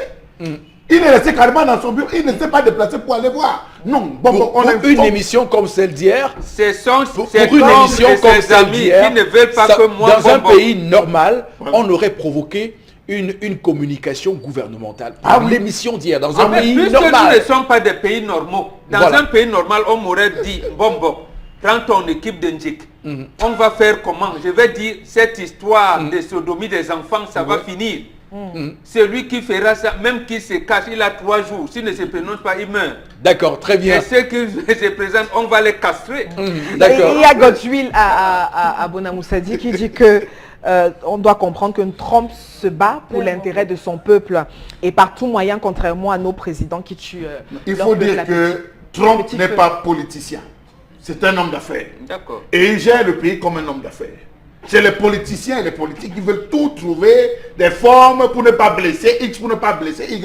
Lui, il gère comme il a l'esprit d'entreprise. Non, c'est un compétiteur. Ouais, c'est un compétiteur. C'est un compétiteur. Il a conscience que pour que son peuple survive, il va bien falloir qu'il aille chercher la richesse où elle se trouve. Voilà. Maintenant, à nous autres qui avons ces richesses-là, de mettre en place nous aussi des stratégies pour dire attention, vous venez là, vous trouverez un os. Voilà. C'est clair. Des bases militaires à outrance, c'est nous qui ouvrons, on donne des espaces pour la construction des supermarchés, la pénétration des APE, chacun doit arriver faire ce qu'il veut, tandis que les produits locaux même ne parviennent pas à se trouver une place au soleil. Quand même. Ce n'est pas Trump qui va aller ici à Condon, sortir les bananes, les plantains, tout pour amener ici à... Oui, c'est lui, c'est Trump qui est venu. Comment je vais dire, raffermir l'armée marine du Cameroun, ils sont encore là. C'est lui, il a braqué le monde. Un braqueur, considérons-le comme un braqueur. Oui, nous aussi, mais il ne va pas vous donner des leçons de morale. Quand vous avez mis le pistolet à l'oreille, on viole votre fille et votre femme là, et vous dit, mais monsieur, débrouillez-vous. On est en train de violer votre fille et votre femme, défendez-vous alors qu'il vous en Chine, au Moyen-Orient, on descend juste ici, là, chez nos amis, dans toute la zone asiatique, on descend ici chez les Arabes, Eric Fopoussi. La première chose, c'est on a mis sur pied le réseau des chaînes locales. D'abord, le réseau des chaînes Bambok. Pourquoi est-ce que chez nous, on peut commencer par limiter ces histoires de télédistribution qui viennent de l'étranger? On décide qu'on lance un réseau d'abord africain pour permettre de développer... On tue d'abord le braqueur, on neutralise d'abord le braqueur. C'est lui qu'il faut neutraliser. Maintenant, on reste réfléchir. Le braqueur, c'est comme un serpent. Quand vous entrez dans la maison, il y a un serpent. Et merci pour cette perche. Oh là là. Je l'ai attendu, mon Dieu, cette perche que vous me tendez. On tue le braqueur. Qui tue le braqueur? Nous. Sur le braqueur, on constate d'abord que c'est un braqueur. On constate qu'un braqueur... J'ai dit tout à l'heure que le chef de l'État, à l'âge où il est, il ne devrait plus avoir peur de mourir. Oui, mais c'est-à-dire qu'il n'est pas dans cette ligne. Le braqueur qui est là, parce qu'il a dénoncé dans son discours de fin d'année, en nous disant que méfions-nous des institutions internationales. Donc il doit donc être le premier. C'est ce qu'a fait Oumou. Il vient de le dire 35 ans après. Ce n'est pas grave. Il peut maintenant, s'il peut te dire, même si on m'a fait un coup d'état demain, peuple camerounais, levez-vous. Voilà la situation. Tu vas voir le peuple camerounais, puisqu'on n'a pas posé le problème en termes de personne. Donc, ce n'est pas sa personne qui nous intéresse ou pas, mais c'est la politique. Donc, décrit Charles Lamel avec raison, d'ailleurs, je partage son analyse. Oui, maintenant, donc, ce sont les approches de sortie. Et donc, la responsabilité revient donc à lui, désormais, de mettre en place, définir la ligne que vous dites là ce matin. Absolument, c'est-à-dire, même si Trump me fasse un coup d'état demain, mon peuple est déjà éclairé. Les Américains, là, même s'ils entrent, on va le finir. D'abord, il faudra attaquer Jovic là-bas, il faudra attaquer si. Mais si c'est encore lui qui amène les Américains pour faire la mise à niveau dans l'armée marine, alors là, j'ai dit, il ne sait pas qu'on a un braqueur. D'accord. Il le sait. Je voulais toujours dire, Bobo Bengan, je ne pense pas qu'il soit... Bon, qu'ils disent alors, qu'on signe alors les vrais accords de coopération avec la Chine et la Russie. Il va leur dire, bon... Qu'il soit moins intelligent que nous autres. Et je pense qu'il a également cette même lecture que nous avons, sans prétention. Le président Paul Biya est très intelligent, donc il sait ce qui se passe, il sait ce qu'il y a à faire. C'est ce que je crois aussi. Oui. C'est ce qu'il a dit en 90 là. Je pense qu'il peut faire ce sursaut maintenant. Voilà. Alors là, je vais applaudir. Donc, des deux alors, mais sauf que comme je sais que, parce qu'on va dire ce qu'on va dire, mais c'est les actes qui comptent en politique et pas les paroles. Et donc les paroles nous montrent le contraire, nous montrent bien qu'il n'y a pas une volonté de faire quoi que ce soit, de faire bouger une ligne dans ces politiques-là. D'ailleurs, on est en train d'aller en chez nous surendetter encore plus. Florazé, on va prendre tout de suite la revue des réseaux sociaux. Et on va parler justement de... Tout à fait, Eric Fopoussi. Oui. Vous avez parlé de la Chine, donc on va donc rester en Chine. Avec ce forum de Beijing, en tout cas qui avait été annoncé à grand pompe, la décision du chef de l'État, visite officielle de 3 jours, on l'annonçait sur ces antennes en Chine, déjà depuis ce 22 mars, ça s'est fait. Et puis déjà 5 contrats, pour l'information, 5 contrats ont été signés entre les deux pays, déjà hier, dans de nombreux domaines, par l'entremise, on le rappelle aussi, du nouveau ministre de l'économie à la mine, Ousmane. Mais on a aussi de l'autre côté l'épouse du chef de l'État, Chantal Biya, qui elle aussi s'est entretenue avec la première dame chinoise à propos des volets humanitaires liés au Cameroun. On attend tout simplement un bilan de ces coopération. Voilà. Alors, que peut-on attendre justement de ces contrats qui ont donc été signés? Quel sera l'avenir économique aussi du Cameroun dans quelques jours? On rappelle que le chef de l'État aussi a été à Repon. On rappelle à l'invitation de son homologue Xi Jinping. Il y a quelques jours, il a été accueilli par le vice-ministre chinois chargé des relations africaines à l'aéroport de Beijing. Et puis, voilà donc l'information du jour, en tout cas la toute première de la revue des réseaux sociaux. Et on rappelle que 115, une centaine d'hommes d'affaires avaient annulé justement leur voyage suite à cette information. On n'avait pas eu notamment les raisons officielles suite à cette annulation, mais on rappelle tout de même que la séance de travail a été ouverte et puis des contrats sont déjà en train de s'acheminer.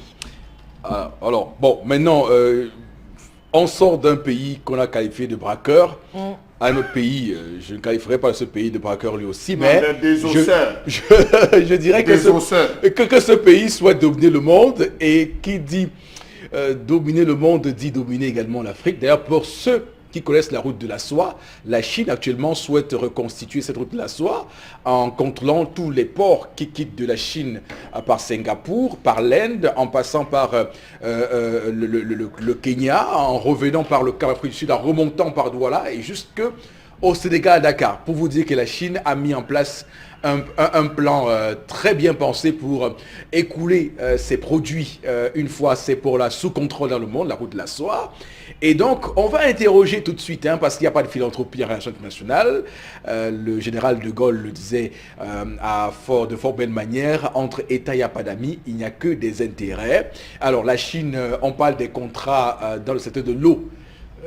Chalamel, j'aimerais vous poser la question et se remettre dans l'esprit de ce que la Chine peut apporter au Cameroun et se dire, si la Chine contrôle désormais l'eau au Cameroun, on peut avoir des inquiétudes et se dire que les robinets risquent être défectueux très régulièrement. Alors, en parcourant les annales de la Chine,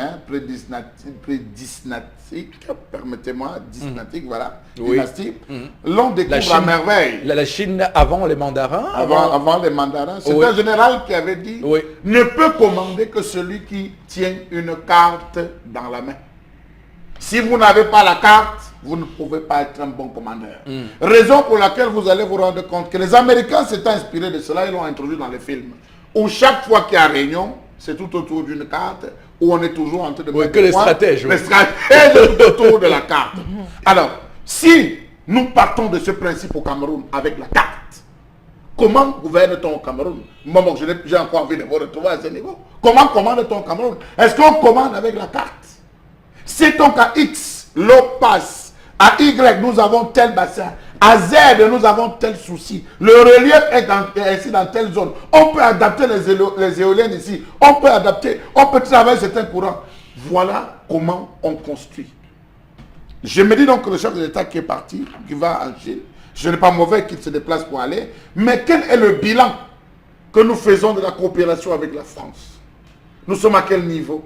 En termes de dette, en termes d'avancée, avec la Turquie, avec les Grandes-Bretagne, avec les États-Unis, avec trop de coopération avec des pays, avec l'Allemagne. Ça nous a amené où? Il faut qu'on marque un temps d'arrêt. Aujourd'hui, nous sommes à plus de 3 000 milliards de prêts en 10 ans. Pour rembourser avec quel taux? Pour la compensation sera laquelle? Aujourd'hui, on nous dit que le chef de l'État est parti faire des négociations dans la construction des infrastructures routières, entre guillemets, adduction d'eau, renforcement des capacités, ressources humaines et tout, coopération économique et technique. Oui, la Chine est dans le besoin. La Chine a besoin des ressources. Elle est prête à s'investir parce qu'elle s'est préparée pour cela. Mais est-ce qu'on ne va pas se retrouver 2 fois plus en deçà de cela qu'on a été avec la France? Avec les autres coopérations, je pense qu'à un moment donné, nos économistes devaient faire un bilan en disant, devaient faire un rapport en disant, excellence, voici là où nous en sommes, voici les stratégies qui ont été mises en place, voici l'aide qui est arrivée, ça n'a jamais abouti. Je pense qu'on devait résoudre, comme disait Bonbon, laissons les premiers braqueurs, essayons d'aller voir, en termes de compensation, en termes de négociation, on se retrouve à ce niveau. Chalamel, et vous, ce que vous dites est tellement vrai, parce que les paroles sont une chose et l'exact en sont une autre. Et quand on le dit, c'est avec des faits concrets. Je ne sais pas pourquoi être allé en Chine, et pourtant on avait cette semaine sur le continent africain, il y a 2 jours, un sommet extraordinaire où on allait signer la zone de libre-échange continentale, qui est pour le Cameroun un enjeu énorme de suppression de droits de douane entre les pays africains et faire ce qu'on appelle l'intégration africaine et renforcer notre unité, renforcer notre force commune. Parce que aller en Chine, aussi maintenant, ça montre la considération qu'on a pour cette affaire. Ça montre bien, monsieur Motazé, oui, allez-y, voilà. Qu'est-ce qu'il veut dire, Kagame, qu'est-ce qu'il nous raconte, Kagame? Et hier encore, je le disais, que il y a une chose est de signer cet accord-là. Connaissant le Cameroun, il faut attendre 5 ans pour qu'on le ratifie au Parlement. Voilà. Ne soyez pas surpris que c'est dans 5 ans qu'on vous dise que le président de la République a autorisé au Parlement Bon, évidemment sur cette question-là. Non, à la suite de Charles Hamel, je disais, et votre d'ailleurs, que nous faisons une politique à volo un tatillonnage, on tatillonne. Ah voilà, Oui, oui, on fait le tatillonnement. Nous n'avons encore rien défini du tout. Rien défini du tout. Donc, c'est pour ça qu'on est là. On a un autre braqueur qu'on ne veut pas dénoncer, la France. La France. La France et la France, toujours. Pourquoi cet accord de libre-échange ne donne pas, ou alors ne va pas donner, vous dites. Et c'est pour cette raison que l'Afrique du Sud et le Nigeria émettent des réserves. C'est précisément parce que ce soit en Afrique de l'Ouest, l'Afrique centrale et l'Afrique centrale encore, c'est très grave. Oui. La minorité de blocage des Français au sein de nos espaces économiques est tellement forte que les anglophones ont du mal à venir travailler avec nous. Voilà la principale raison. C'est-à-dire que, est-ce que les mécanismes mis en place par les Français au niveau de la BEAC, au niveau de la BCAO, vont permettre ce déploiement? Non. En fait, Kagame, le président Kagame, depuis les événements de 1994, avait réussi, avec l'aide des braqueurs américains, de tenir en respect les Français, en leur disant, voilà, mais monsieur, arrêtez. Il s'est appuyé d'eux. Maintenant, il peut donc se déployer. Et nous allons nous appuyer de qui? On a dit, on va diversifier la coopération, certes. Mais, comme disait Charles Hamel, pour obtenir quoi? Au point où les Chinois, aujourd'hui, ils peuvent vendre même les babouches, juste en détail. Ils peuvent vendre les beignets au marché. Ils peuvent vendre le ginger. C'est eux d'ailleurs qui importent les cure-dents.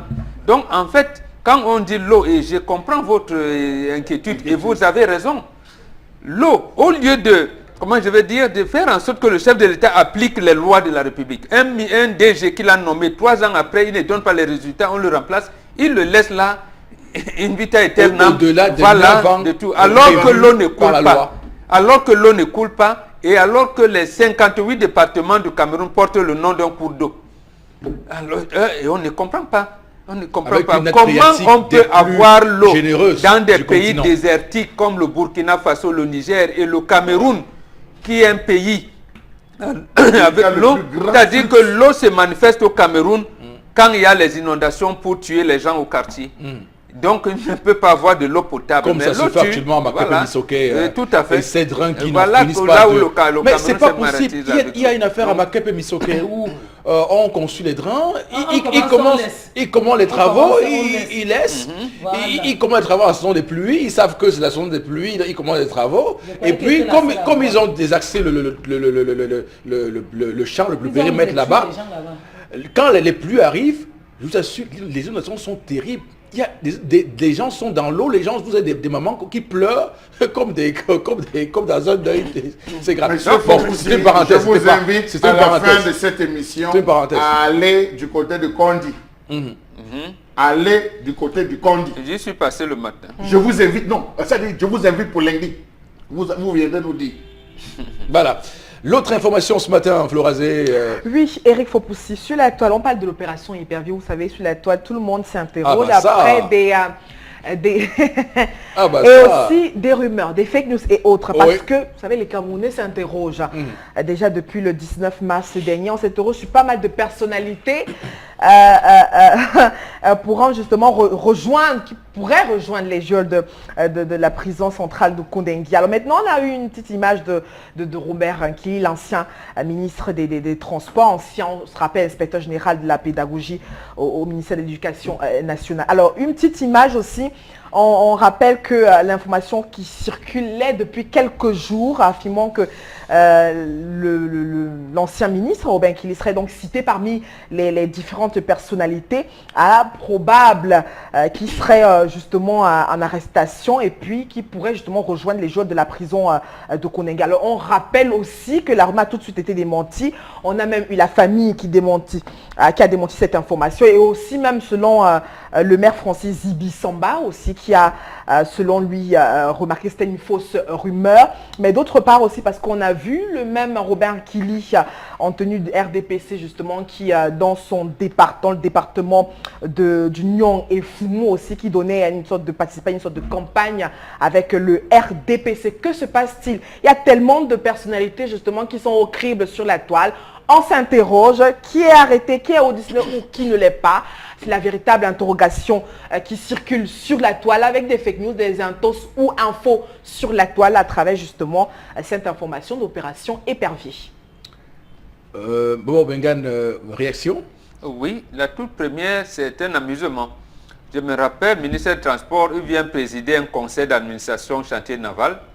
Il change de directeur général et il nomme au cadre de la Société nationale des hydrocarbures. Et l'administrateur délégué de la SNH, il lui dit, mon collaborateur ne viendra pas. Si le chef de l'État avait voulu le nommer, il m'aurait dit. Donc, monsieur, il est voilà, était une autre avis encore. Alors qu'il n'y a pas de route, on dénonce même la manière d'organiser des preuves de permis de conduire. Il dit qu'il veut les permis à point. Tout le monde me dit, attends, les permis à point, ça vient quand? Autrement, ne vient avec le délégué du gouvernement actuel à Douala, dit il y aura les tramways à Douala. C'est pas possible. Donc, la question de 3 milliards de la toiture de l'aéroport de Garoua. Donc, en fait, je dis, fake news, oui, peut-être parce qu'il n'y est pas encore, mais le fait de dire que dans l'ordonnance, dans l'arsenal des institutions judiciaires au Cameroun, son nom y est. Son nom y est. Je dis, ça, c'est pas une fausse rumeur. Maintenant, c'est le beau. L'opportunité des poursuites, c'est là où l'exécutif a encore damé le pion, il faut dire ainsi. Du moins, ne veut pas donner le pouvoir au judiciaire. Le judiciaire, c'est l'exécutif qui coordonne, qui diligente les enquêtes comme on veut.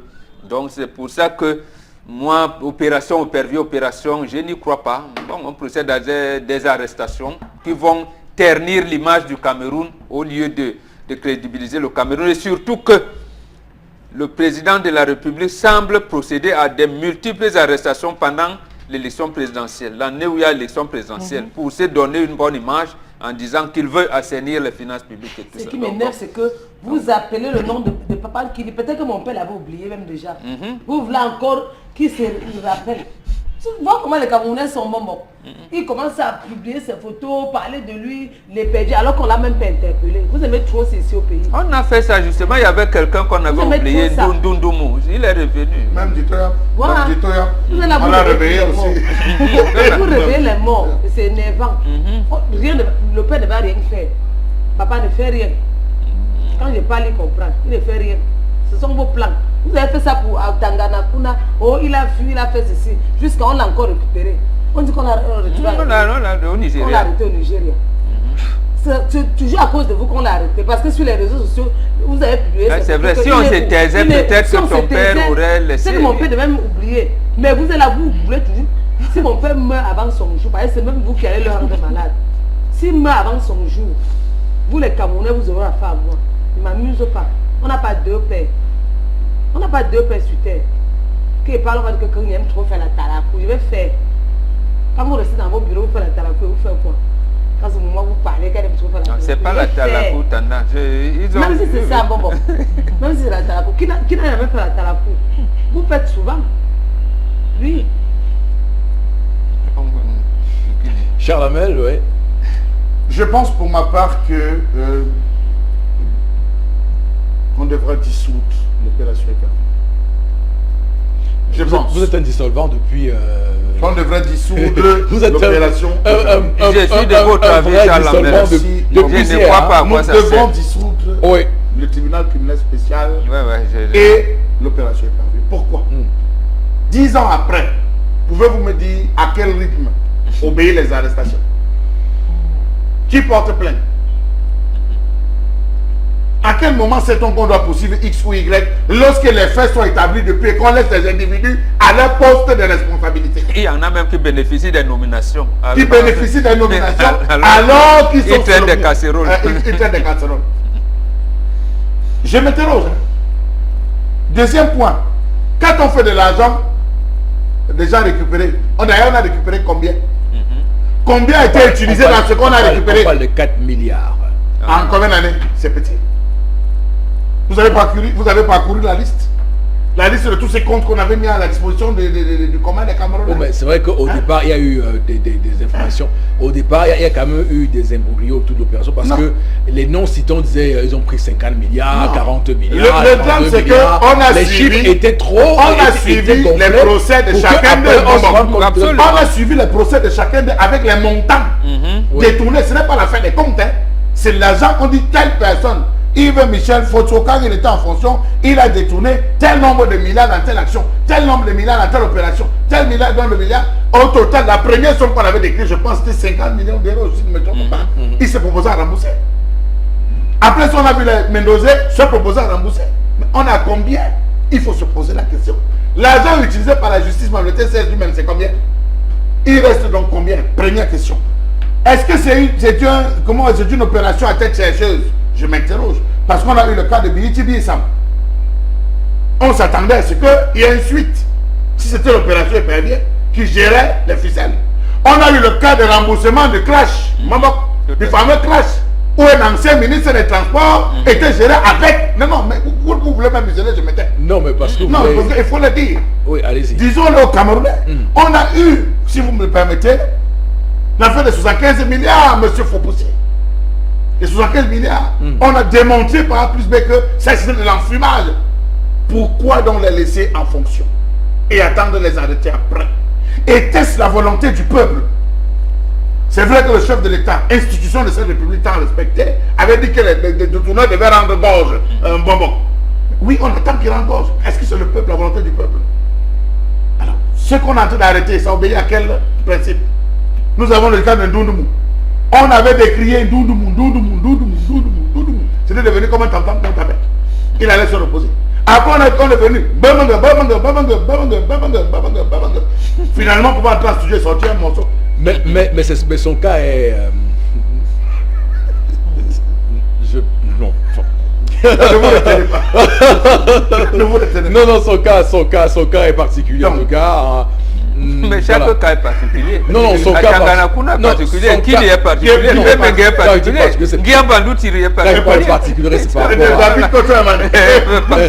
Bon, quand je dis particulier, c'est par rapport à mes fréquentations. Donc, mais la question qu'on a besoin de se poser, c'est que toutes ces têtes qui sont arrêtées, qui risquent d'être arrêtées, sont quand même des élites dans certaines zones. Est-ce que quelque part, ça ne va pas remettre en question la position de ce parti et du financement de ce parti dans certaines zones précises, à moins qu'il y ait, comme on dit souvent, des clés de l'échange?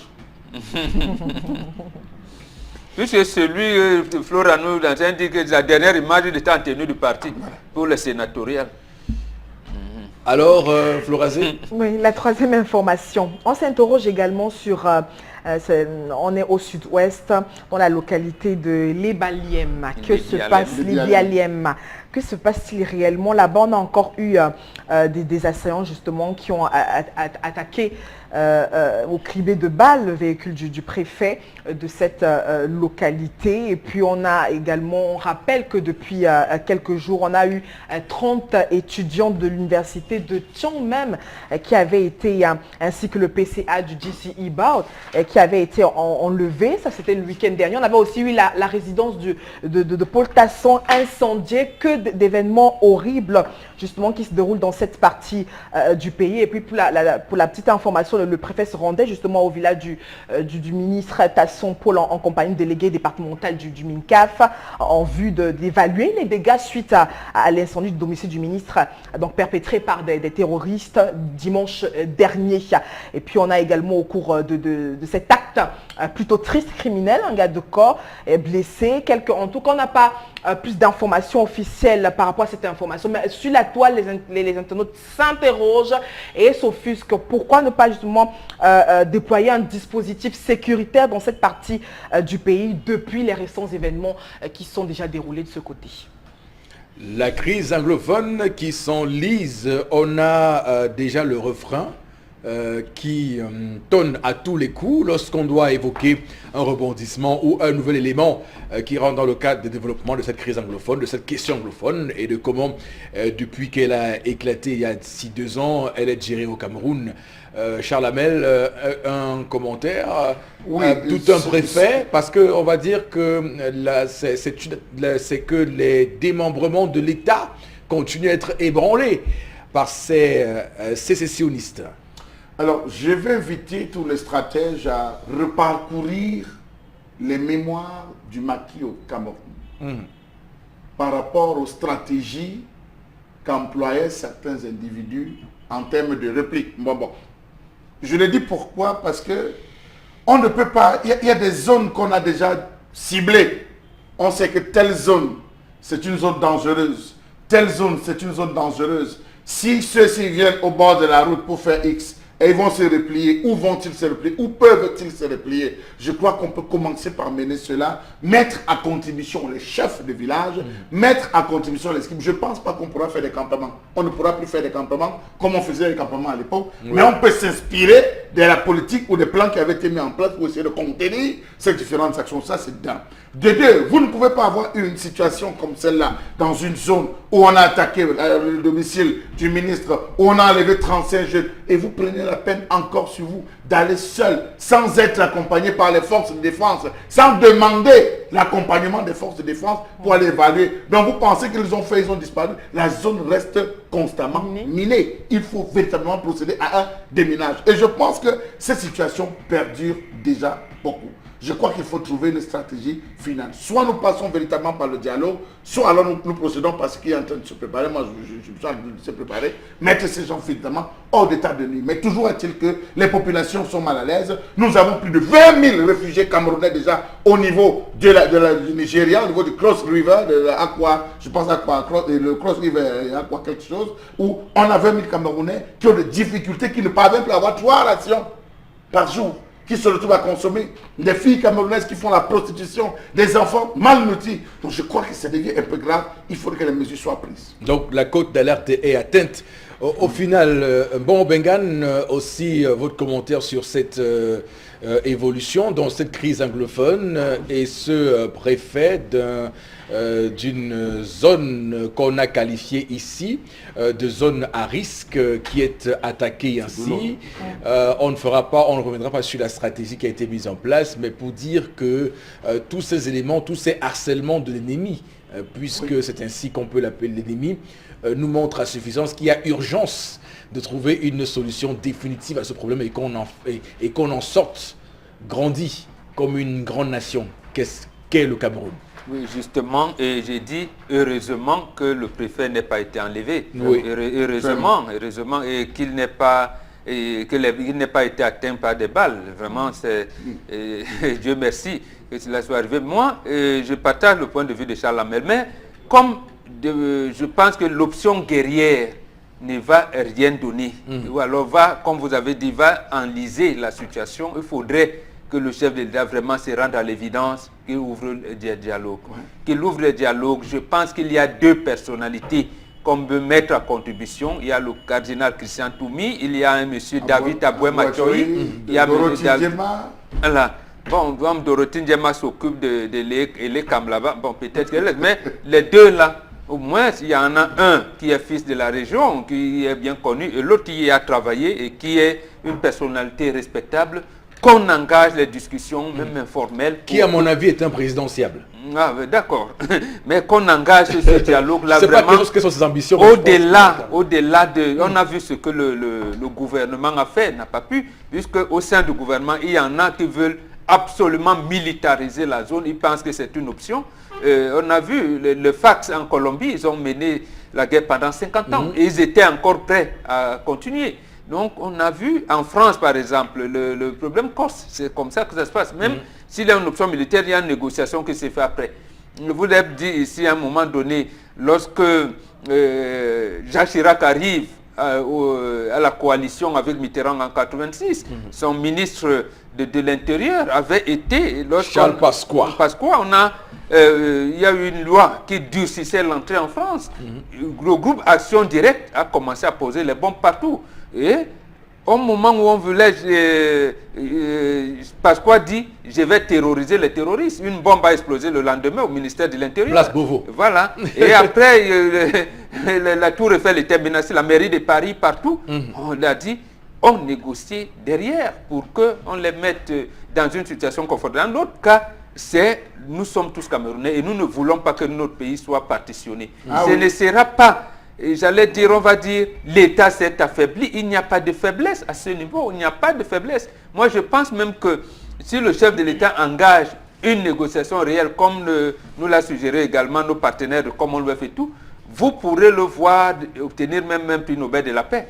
Pourquoi pas? Pourquoi pas? Comme Hélène Johnson-Sirleaf a elle également pu avoir son prix Nobel de la paix. Absolument. Alors, madame, messieurs, merci infiniment à vous de nous retrouver sur Equinox Télévision, alors qu'on poursuit ce programme avec ce sujet lié à la crise anglophone. Et puis donc, avec vous, Florazé, on va peut-être également prendre votre commentaire sur ce sujet. Oui, je suis d'accord avec Bombok. C'est une situation inconfortable. Donc vivement qu'on procède par le dialogue pour que tout cela cesse. On a toujours réclamé un dialogue, mais c'est tout. Donc le Cameroun est un et indivisible. Donc cette situation n'est confortable pour personne au Cameroun. Voilà, également tendance qui va aussi dire pour cette crise anglophone, cette question anglophone. Je ne sais même pas comment les gens dorment de ce côté. Vraiment, absolument. Parce que imaginez, parce que tous les jours, attaque. Moi-même étant à Douala, je ne dors pas. Donc vous qui ne dormez pas là-bas, moi aussi je ne dors pas. Et voilà les réalités de mon pays. Alors qu'à nos jours-ci, on ne devait même plus être à ce niveau. Vraiment, calmez-vous aussi, papa. La guerre détruit. Ça ne rassemble pas. Vous croyez qu'on reste tout dans la guerre, la peur. Ce n'est pas bien. Ce n'est pas l'image du Cameroun, ça. Oh, le pays de Samuel Eto'o. Le pays de Roger Mila. Le pays de Ndiba Kem. Moi, je connais Ndiba Kem. Voilà. Le pays de tendance. Mon cher et beau pays. Le pays de ton père. Oui. Voilà, très bien. Merci donc à vous, Florazé, pour ces informations sur les réseaux sociaux, madame, messieurs. Nous sommes toujours sur Equinox Télévision. Est-ce que la nourriture colle constamment à votre poêle? Fatigué de frotter, gratter et d'abîmer vos poêlons? Eh bien, j'ai la solution. Bonjour, ici Cathy Mitchell, avec ma nouvelle poêle Red Copper. Cette poêle révolutionnaire est faite de céramique non collante et de cuivre super solide. Garantie de rester sans égratignure. Pas de rayures et pas de résidus collés. Elle est légère et extra résistante. Elle ne s'égratigne pas et elle ne s'effrite pas dans votre repas. Regardez, des biscuits trempés dans le sucre à la cannelle et glacés de caramel collant. Mettez au four. Red Copper va au four avec sa poignée qui résiste jusqu'à 500 degrés Fahrenheit. Et le tout glisse tout seul. Miam! Cuisine et santé. Des lanières de poulet presque sans gras et presque sans huile. Red Copper utilise un cuivre pur à 100%, si durable que vous pouvez couper du beefsteak et des oignons pour un sandwich au steak et fromage fondant. Rien ne colle. Battez-y les œufs sans bol à mélanger. Vous gagnerez du temps. La poêle Red Copper est sans PFOA ni PTFE. Elle est sécuritaire pour vous et votre famille. Flambez vos desserts, grillez du poisson ou faites cuire un poulet au parmesan. Tout glisse facilement, même le sucre caramélisé ne colle pas. Versez sur des arachides pour une délicieuse gâterie. Vous aurez toujours une poêle propre. Fouetter, cuire, frire et même retourner. C'est vraiment la poêle la plus polyvalente sur le marché. Et en plus, elle va au lave-vaisselle. Est-ce que la nourriture... Et donc, pour en parler, Constilamine sur ce plateau avec le concept Salaka qui a le vent en poupe. Bonjour et bienvenue sur le plateau. Oui, bonjour Eric, bonjour à tous les téléspectateurs. Je suis très content ce matin. Vous savez pourquoi? Parce que j'ai bénéficié de la signature d'un nouveau partenaire hier du côté bien sûr de la FIAC. C'est bel et bien la Maison des Greffes qui a donc fait confiance au concept Salaka. Je dis merci à sa promotrice, Madame Tchonka Alice, PDG de la Maison des Greffes, qui va désormais communiquer dès la semaine prochaine à Equinox Télévision et Radio à travers le concept Salaka. Donc, chers téléspectateurs, préparez-vous parce que dès la semaine prochaine, vous aurez bien sûr l'occasion d'acheter les meilleurs greffes du Cameroun grâce à la ravissante Madame Tchonka Alice. Alors, ce matin, tout de suite, place à la vente, Charles Lambert. C'est la qualité totale. Ah ben oui. Qui l'ignore aujourd'hui? Oh là là, regardez le Nyanga. Ça donne seulement l'envie de faire les panquettes. Ça donne l'envie de faire frire le poisson.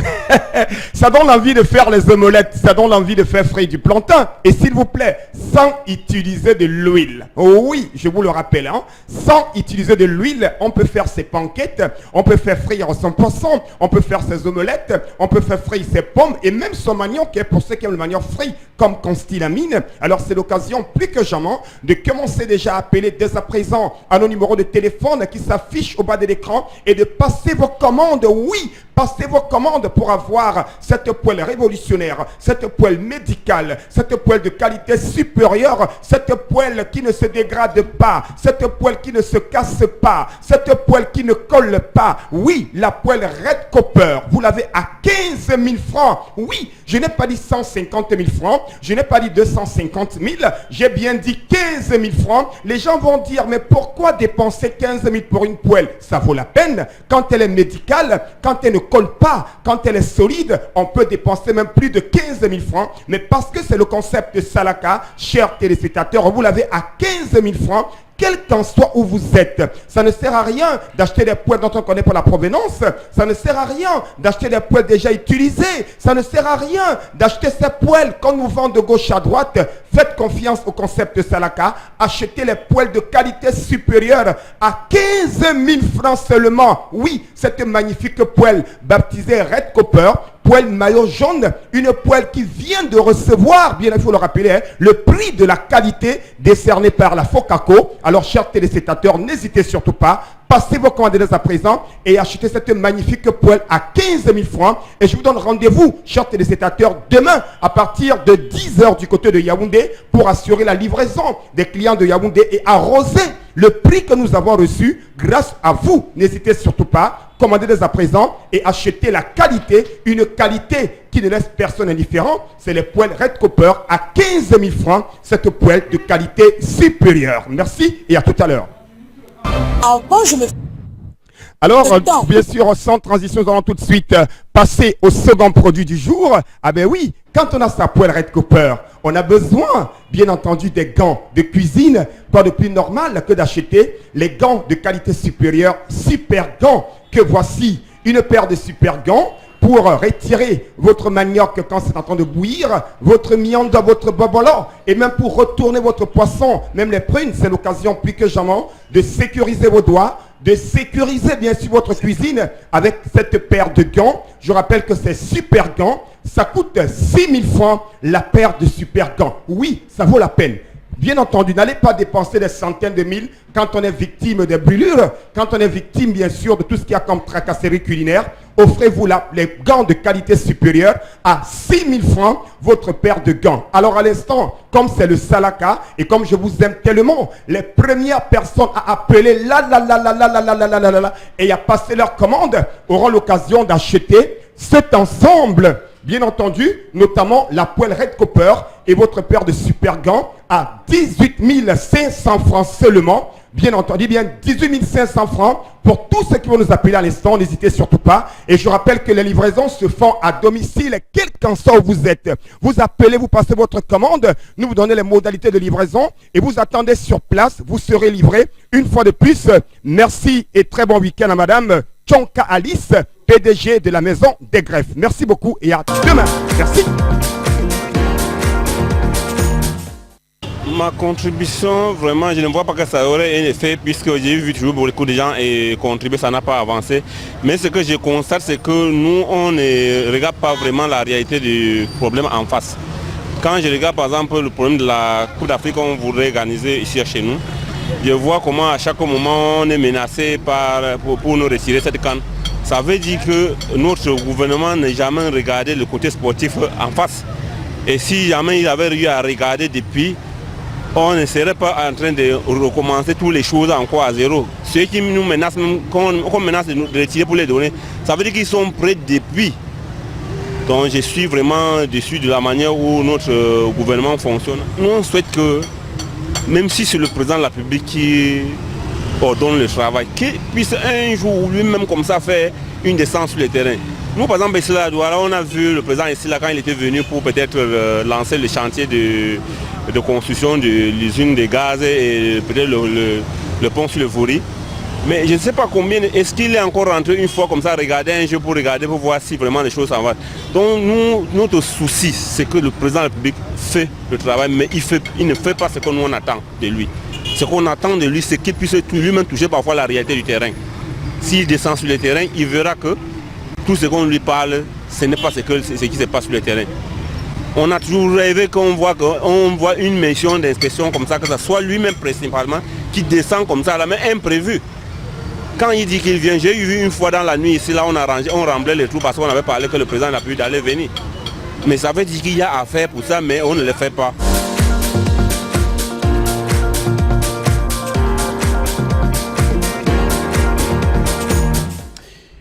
On voit dans des pays des présidents qui descendent, qui font des bains de foule instantanés. Au Cameroun, c'est pas envisageable parce que le président, évidemment, de par sa politique, Bengan n'a pas la possibilité de descendre sereinement sur le terrain pour visiter les chantiers qui sont engagés. Vous parlez de possibilité, moi je parle de volonté. Oui. Est-ce qu'il a la volonté de descendre? En principe, il devait descendre Peut-être que pour oui. inspecter les chantiers, mais il ne veut pas. Aïdjo descendait pour voir la construction du marché central à Yaoundé, de Bafoussam, de Douala, même les maisons de parti, comme on l'appelle, il descendait voir. Si le chef de l'État avait pris sur lui de venir inspecter lui-même les chantiers, je pense que le problème n'en serait pas là. C'est qu'on va le viser avec les cailloux. Aïdjo semblait plus populaire que Paul Biya, Oui, je ne sais à pas. ce qui semble. Et voilà, on peut le dire parce que être populaire, c'est quelque chose. Hein. Faut pas. C'est pas tout le monde. À chaque époque, c'est mœurs. Hein. Voilà, on sait jamais. Non, mais on voit. On sait qu'il a été apprécié, mais il faisait peur. Non, mais on voit des présidents africains à Moi, l'heure j'ai vu actuelle. Aïdjo un dimanche matin, quand on construisait le marché de Lagos, c'est comme ça que nous l'appelait, avec 2 gardes de corps seulement. Avec un truc Citroën qu'on appelait à notre époque bec de canard. Il arrive, là on est en train de jouer, nous on ne le connaissait pas. C'est les aînés qui lisaient Cameroun Tribune qui se sont rendus compte que, mais attends, ça peut être le chef de l'État.